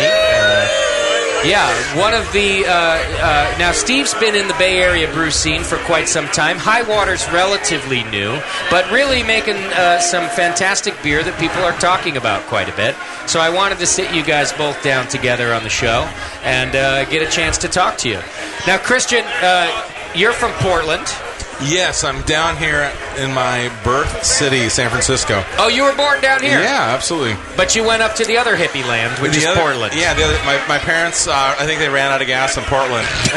Yeah. And there we go. Yep. We'll just stop here. Yep. And you opened Hopworks Urban Brewery how long ago? 5 years ago next month. Okay. Yeah. It's one of my favorite breweries in Portland for two reasons.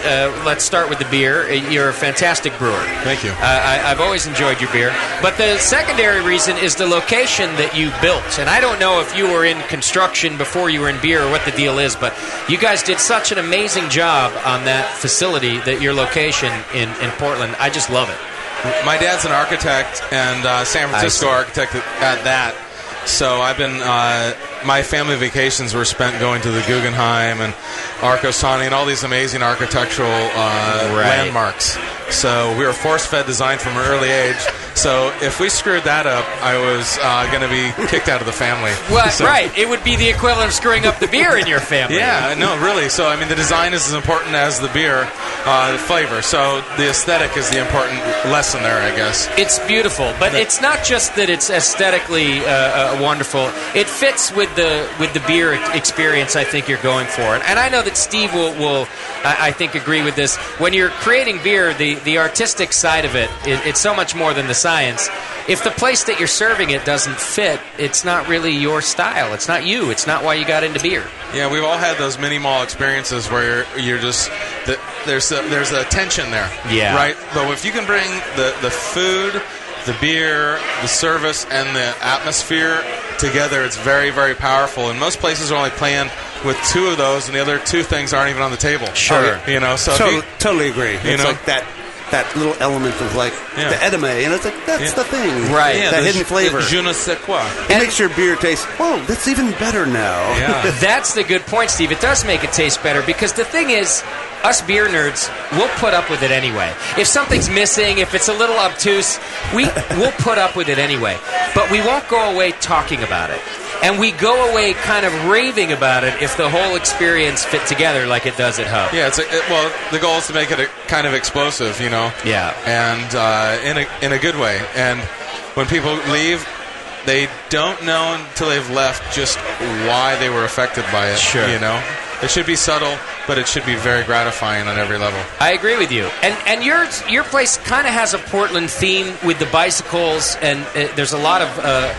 I don't know, bikeiana, is that a stupid? I don't know. It's so bike oriented, but it doesn't exclude people like me who aren't into bikes. I end up looking at the light fixtures that are made out of bike frames or the art on the wall that's made out of bike chains, and I can still appreciate how it fits in and how incredibly artistic it is. Well, your head fits on the banana seat headrest over the urinals just as well as the daily bike commuter, right? That bike seat headrest over the urinal knows no forehead, right? It loves all foreheads. It does. You know you've made it when you get home and see a Facebook post of a urinal, a handle. That's when you made it. Like, wow, I never looked at it that way. We did put it there intentionally, though. Thank you. Yeah, exactly. You have... That was from a 19-year-old experience living in Germany, in Cologne, like digested the beer scene, and I go to this party, and these guys had a bar stool attached to the wall over the urinal. Really? That's where I got that when I was 19 years old, and I filed it away, and I go, well, bar stool, not quite as cool as a banana seat. Yes. Yeah. So actually, nothing is as cool as a banana seat. Any way, a shape, banana or hammock. maybe that. A close Maybe. second. Yeah. Still just a close second. I give it a third. Sorry. Right. Well, while we're talking about it, the beer that I have in my glass is the Abominable Winter Ale from Hub. And you guys are doing the Tall Boy cans now, which is new since the last time I spoke to you. Yeah, that project's 6 months old, and it's really taken off. And I think for us as a brewery, 80% of beer to 90% of beer is served out of a single serve, and we had nothing in a single serve package.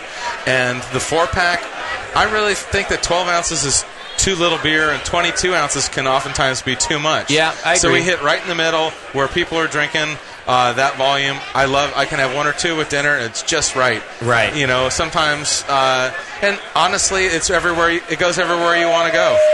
So, lighter to ship, better for the beer, no sunlight, lower headspace air. So there's a lot of positives. Tell me about the beer itself, if you can. Is it a lager? It is an winter IPA. We kind of invented a category. So if you take the wonderful piney citrusy character that our IPA is known for and give it a wonderful caramel malt lift or body, a little more alcohol means it's slightly fruitier. that defines for me the winter IPA. Want to try it, Steve? Thank you. So it does have that piney characteristic. Yeah. Also, there is a nice balance. I don't know that it's crystal malt, but there's a nice sweetness in there. Two different crystal. Yeah, it's a medley. A little bit of Munich as well. So you get some breadiness. You get a couple different layers of caramel. Yeah. And the fruitiness from the alcohol and the fruitiness from the hops really play well together on the playground. Sure.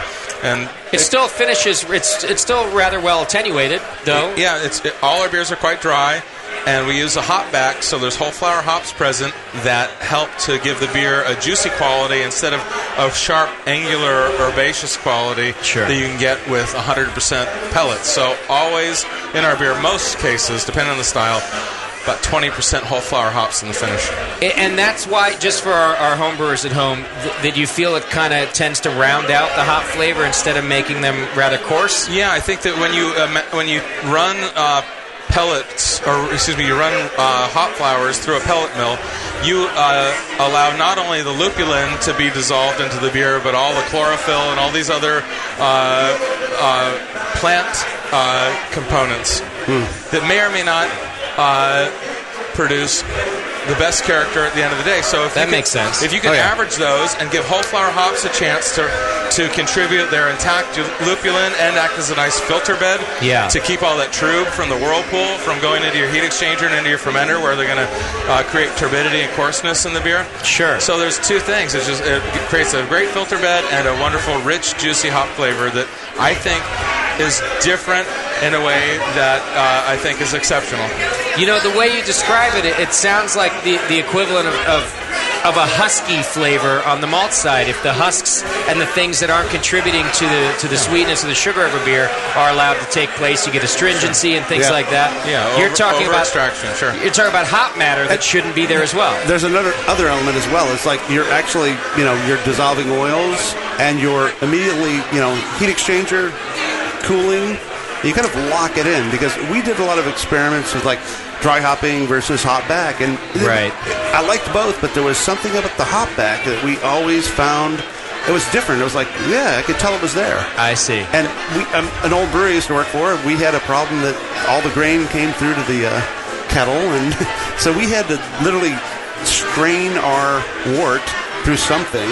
Anything. And back when Cascade was cheaper than filter cloth, it was nice. $2 so a pound. Wheat beer, dry hop, no hop back. See. And it hit the heat exchanger, chilled it.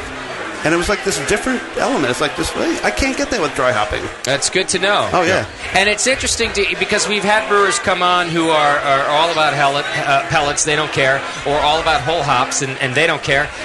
It's nice to hear somebody in between where you're giving this kind of ratio. I think there's a home for everything, even hop oil. We haven't gone there yet, but the idea is providing a wonderful, rich range and utilizing those different hop types where they're most appropriate. Yeah. And certainly appreciating the diversity that they offer if you utilize all of those things. Yeah.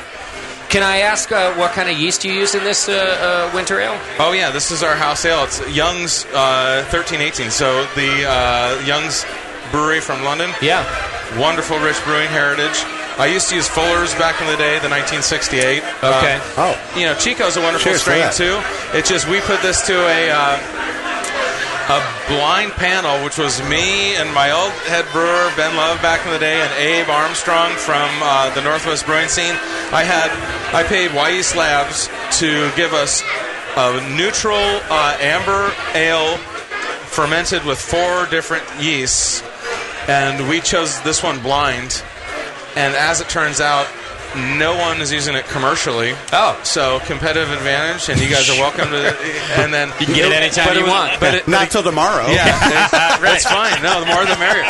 But it gives it is a wonderful balance between 1968 and 1056. Okay. And I thought it had. I'll give you that. Yeah. It gave the dryness. It was flat. It was powdery enough. You could get that dryness, but it also encouraged some malt notes, just the way the Fullers did, by Fuller's would flock out, and you would be left with sugar in solution.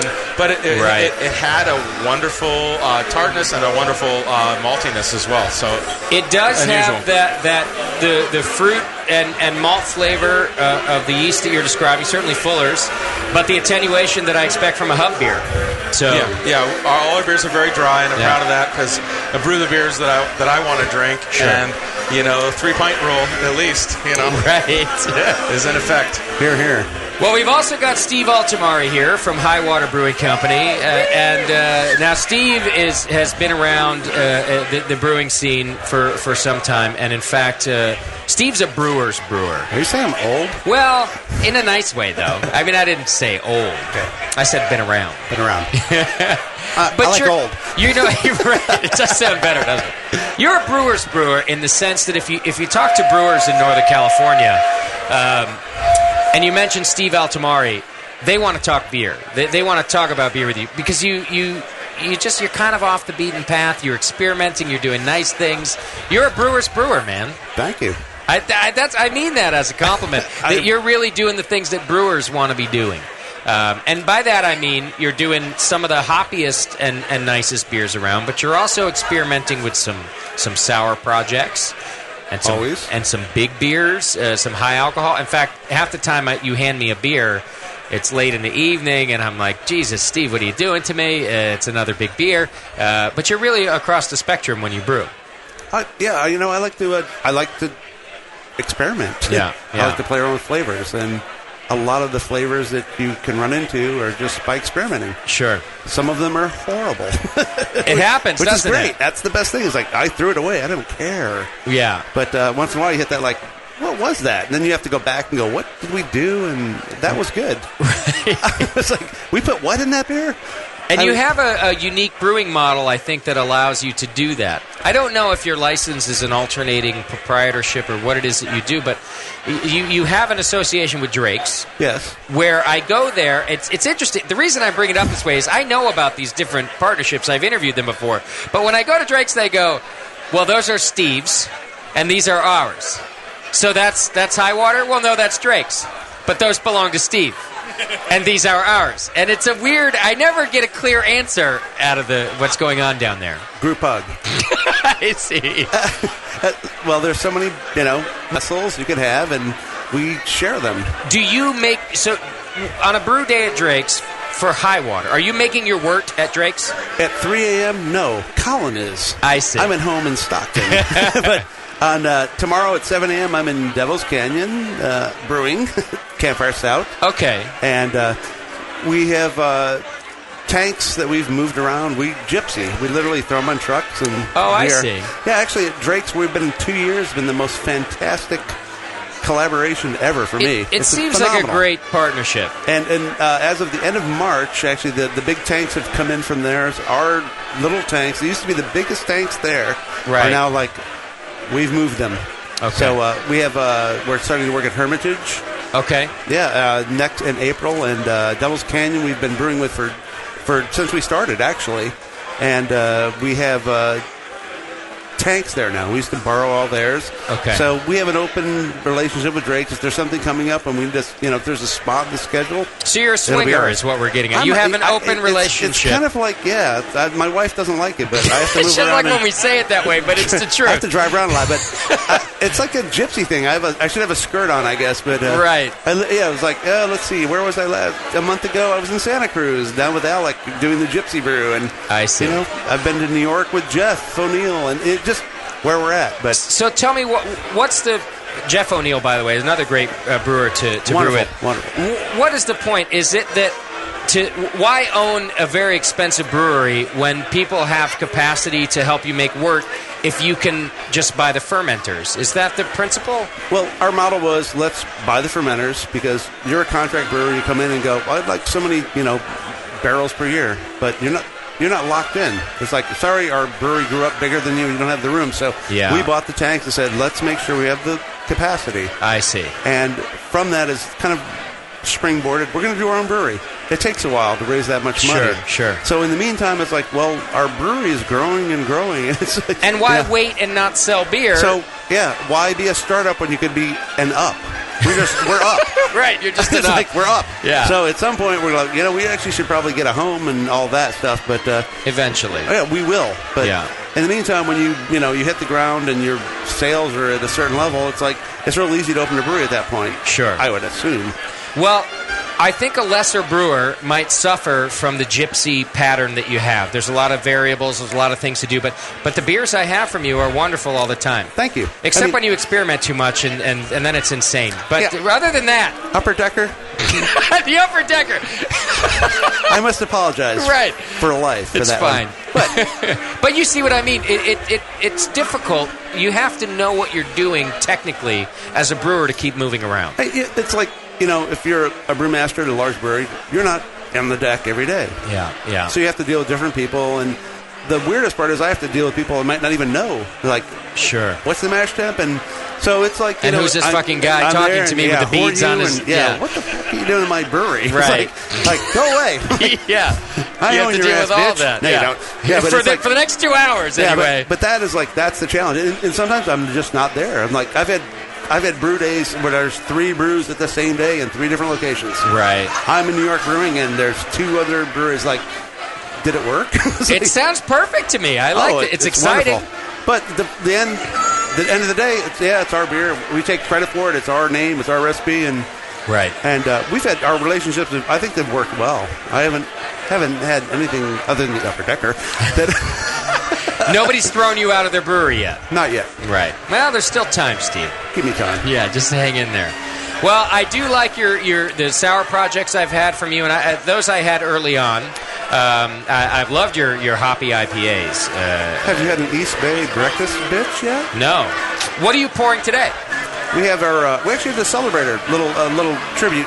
You do? It's a blend. Yeah, we took a lot of barrels that they're no longer bourbony. They're no longer like favorable for really aggressive flavors, and we let the wood come through. We have Baltic Porter. We have our Belgian ale in a red wine barrel, and we kind of blended them all together. Okay. And just kind of let it sit and stew. And how long give me an example of the longest one to get these wood flavors. How long did 2 it years. sit in there? Oh, a couple years. Wow. Yeah. Okay. Shortest?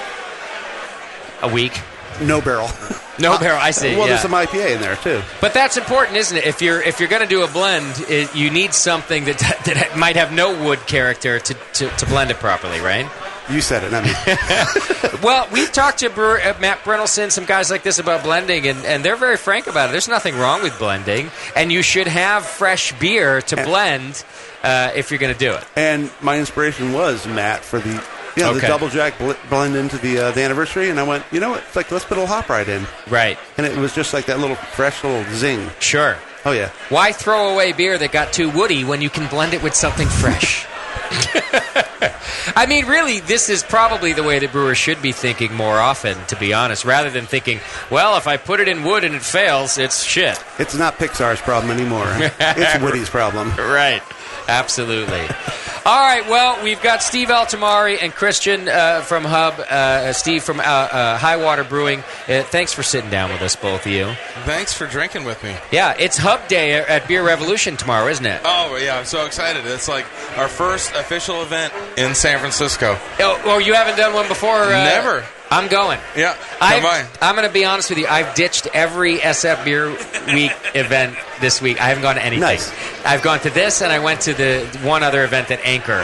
I'm going to your event tomorrow, Christian. You have a fresh liver. Yes. Let me destroy it. I'm ready for you to destroy it. Absolutely. And are there other beers than we find in the can? Yeah, there's some secrets over there. So we'll reveal the secrets tomorrow, along with lots of swag and big smiles and lots of Oregon hugs. I'm going to be there.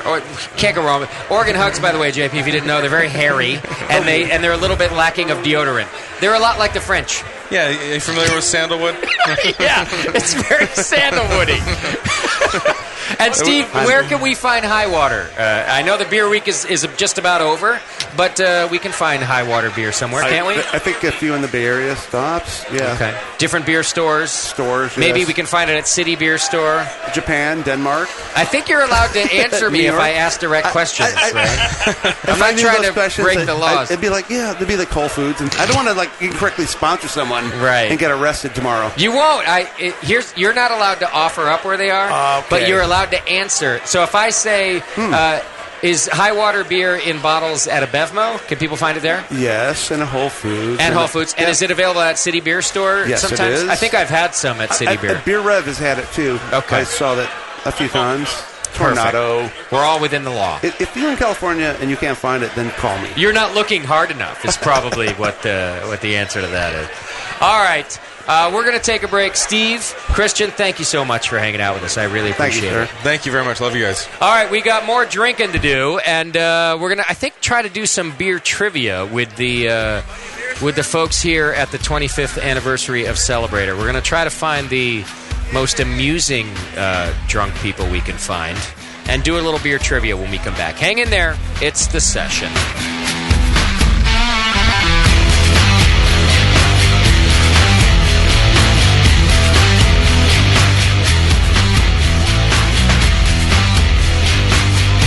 You're listening to the Brewcasters. Brewcasters on the Brewing Network.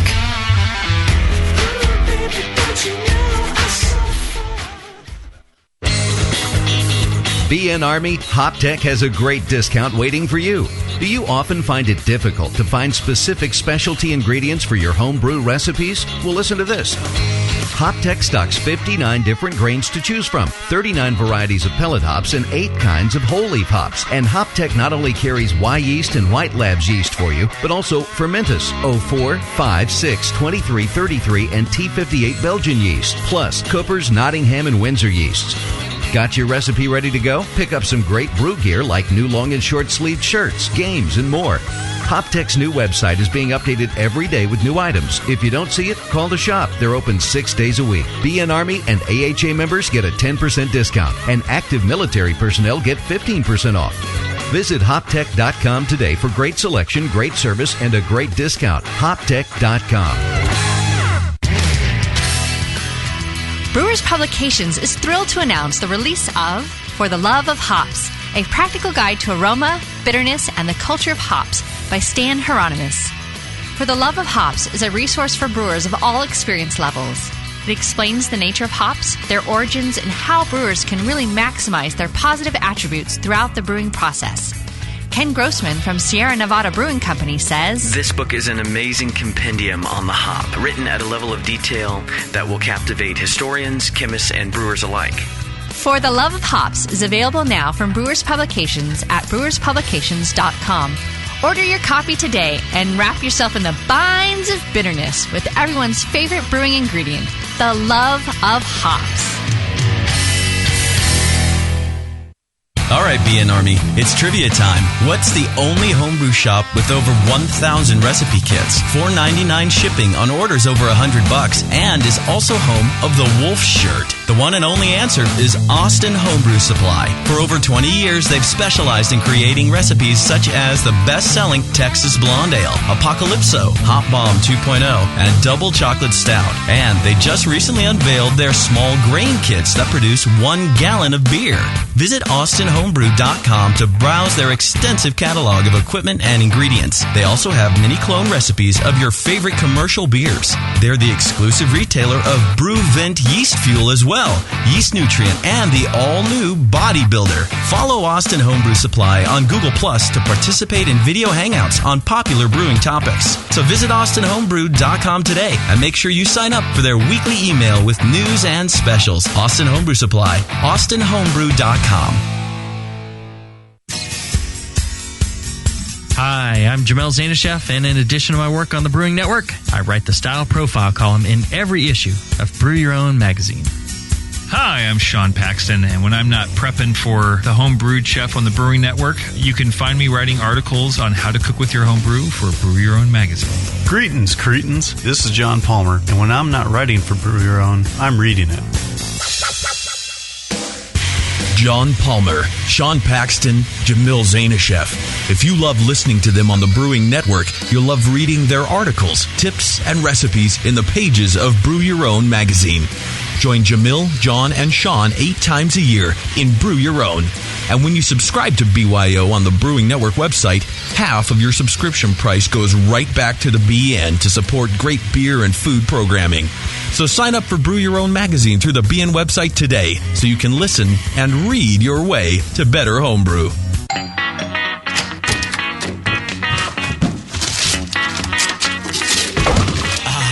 What'd you get? More brewing ingredients? Yep. You know what I love about Brewmaster's Warehouse? The $6.99 shipping. Well, yeah, but... Oh, the in-store classes for beginning brewers. Yeah, that's cool, but... Oh, the Brew Builder. Creating and saving your recipes online is awesome!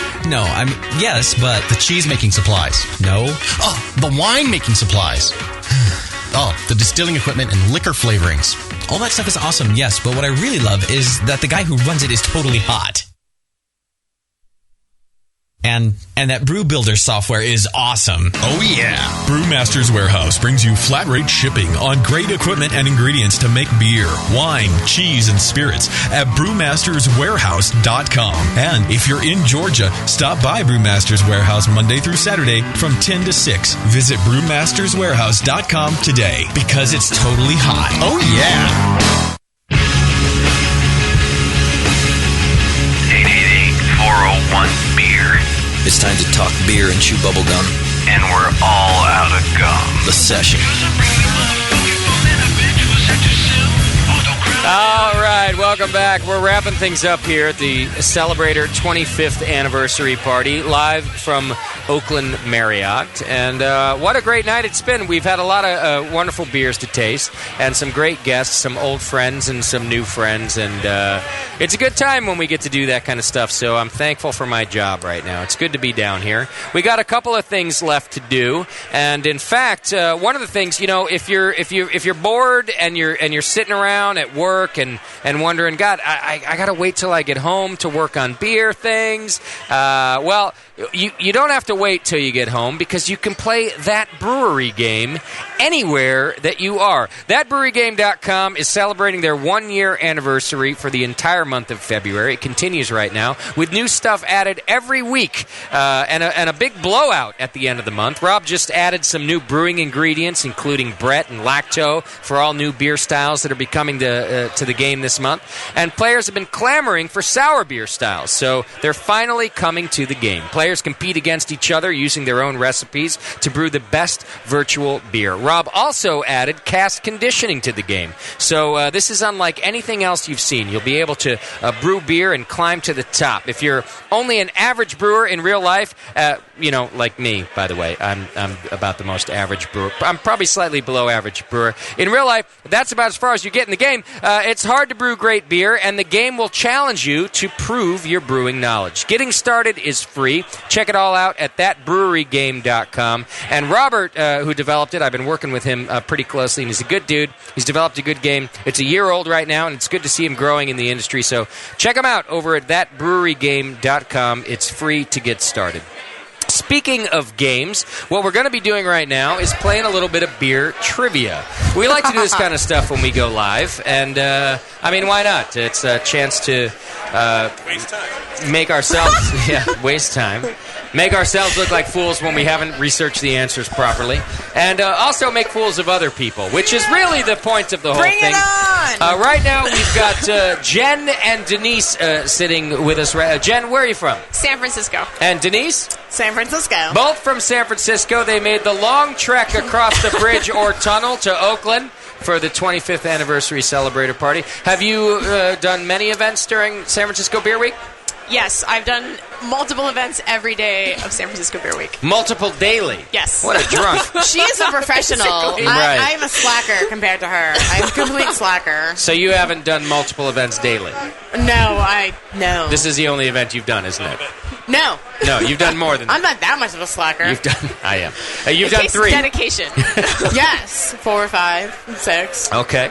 Jen, do you have a job? I am co-owner of the Can Van, Northern California's mobile beer canning service. Oh, I like that. Well, no wonder you've been traveling around to beer events. It was a professional...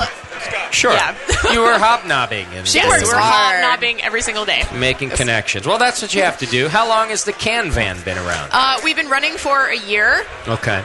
We're based down in Belmont, and we serve breweries all over Northern California. What a great idea, because canning equipment is quite expensive for breweries. That was exactly our idea, is to help local breweries be able to start canning, keep their production local, and be able to can really quickly and easily without having to invest in the equipment. Do you order the cans for them and all that, or Yeah, we have we order bright cans. They're blank silver, and we can put labels on them for very small runs. And then breweries who want to do larger batches, we can help them order cans that are pre-printed and then work with them through that whole process. Is there a website or something our listeners can go to check it out? Yeah, we're The Can Van, so thecanvan.com, or look us up on Facebook.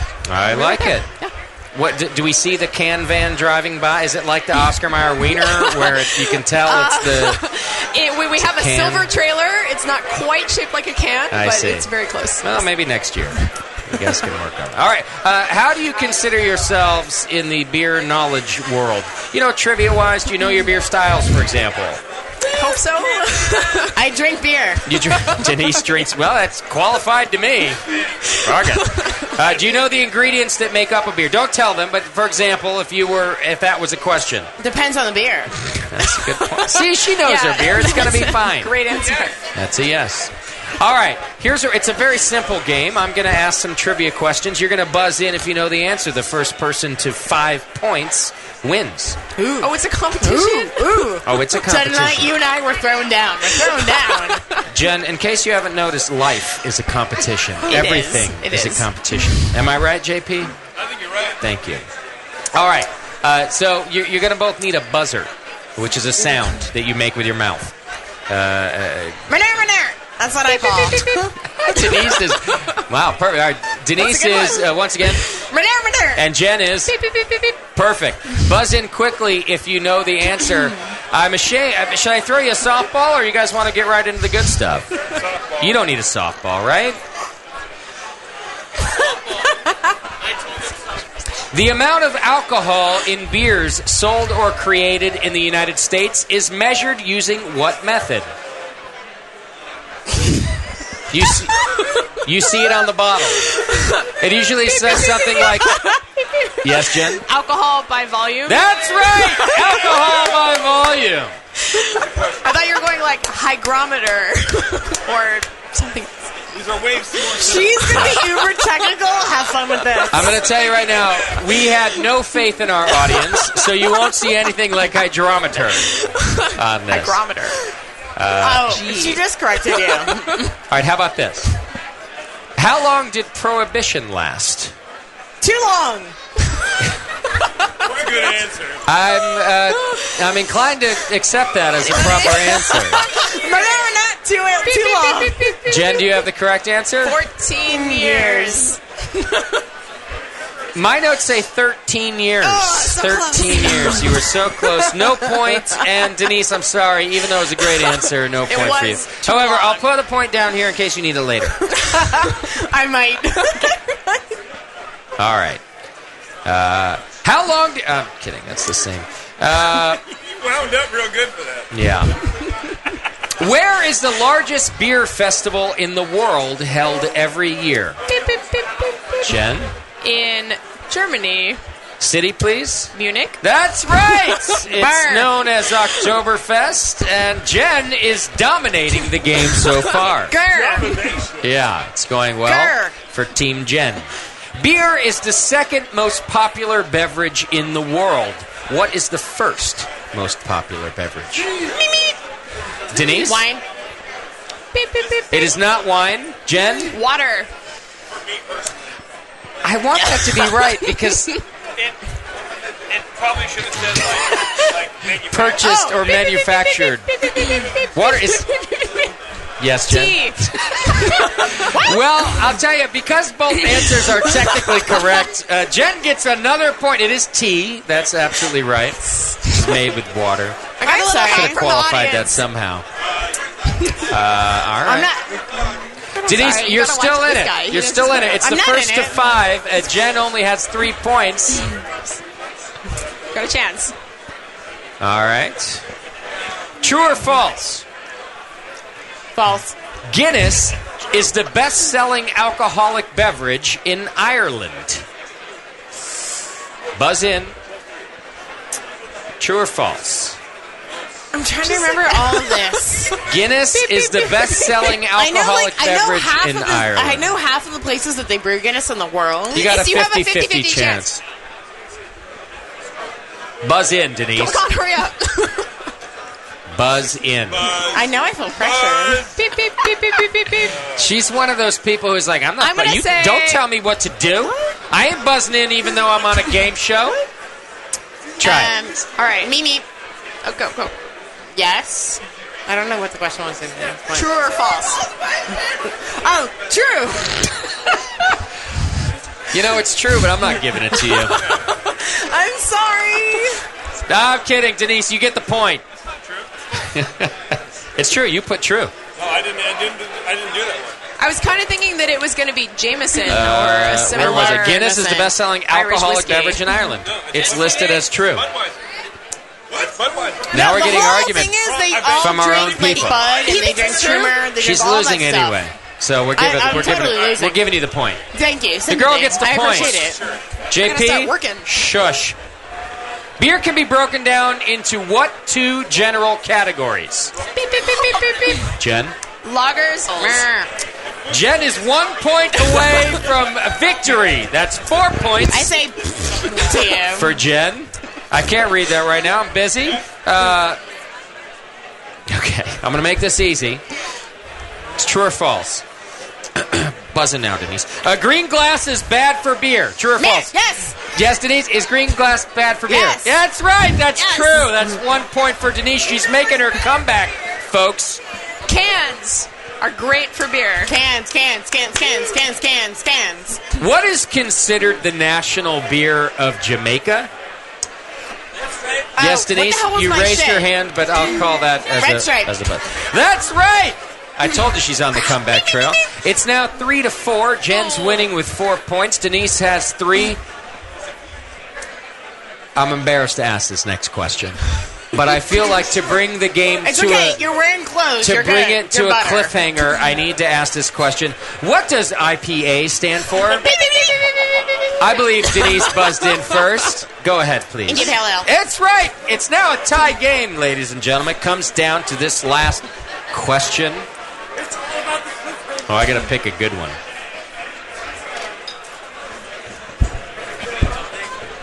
No, we're gonna duke it out. We're duking it. Yo. This one's tough to pick. All right. Beer.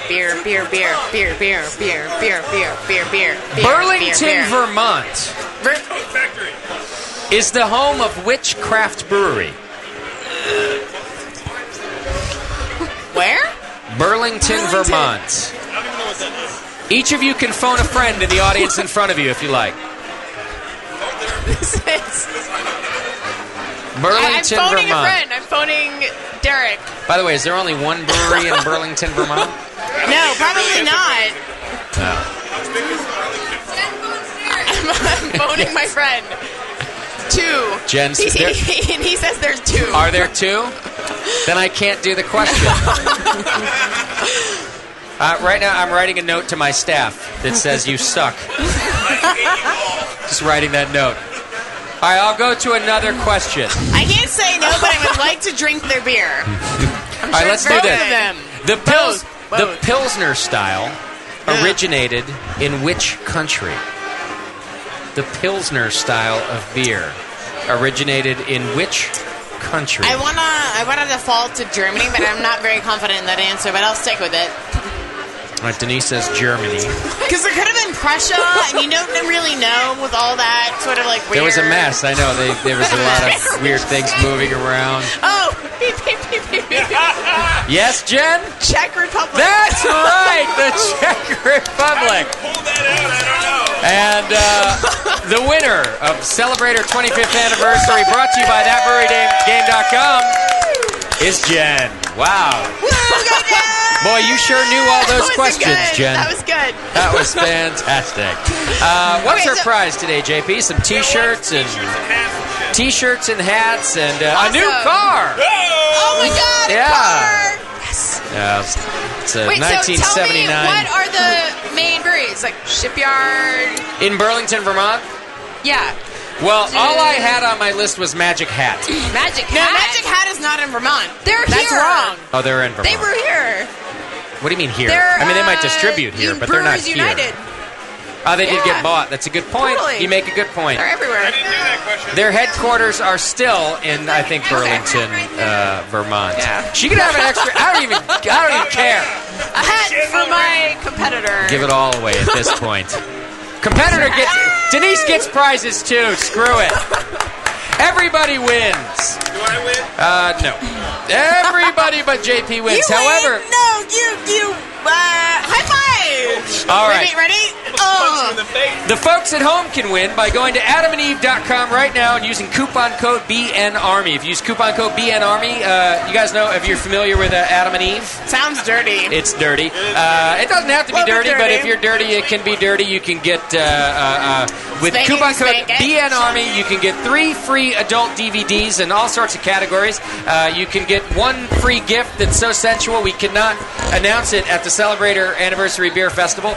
You can get free shipping, and you can get 50% off just about any item. Just go to adamandeve.com right now and use coupon code BNARMY. Also, if you're a home brewer and you're looking to enhance your home brewing experience in terms of recipes, go to beersmith.com right now and get your free 21-day trial of the Beersmith brewing software. It'll help you help yourself. You don't have to do all those calculations on paper. You can share recipes over on the beersmith.com website, and there's so much it has to offer you. It'll blow your mind, especially compared to that old brewing software. Just go to beersmith.com right now and get your free 21-day trial, and you don't have to take my word for it. I softwared your mom last night. Do it right there. Oh.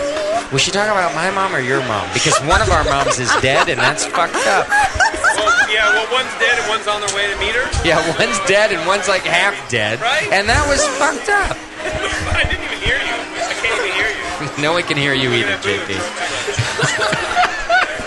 All right. It's been a wonderful time here at the 21st. I'm done. It's been a long night. We're out of here, right? The 25th anniversary of Celebrator Beer News. Thanks very much for having us, Tom Daldorf. You're a good dude, and it's always a good time out here. We're getting out of here. We're going to go home, and we're going to drink beer first. Let's do it. I'm still playing your outro, though. I don't have any plugs. Even though there's no plugs, I'm still playing JP's an asshole. Yeah. You're an asshole. I know. All right. Thanks for having us, Tom. Listeners, thanks for tuning in. Live from Oakland, we are out of here. We'll see you in a couple weeks. It's The Session. JP's an asshole. Sometimes he's real funny. We laugh at his wit. The Army just wishes he could brew worth the shit.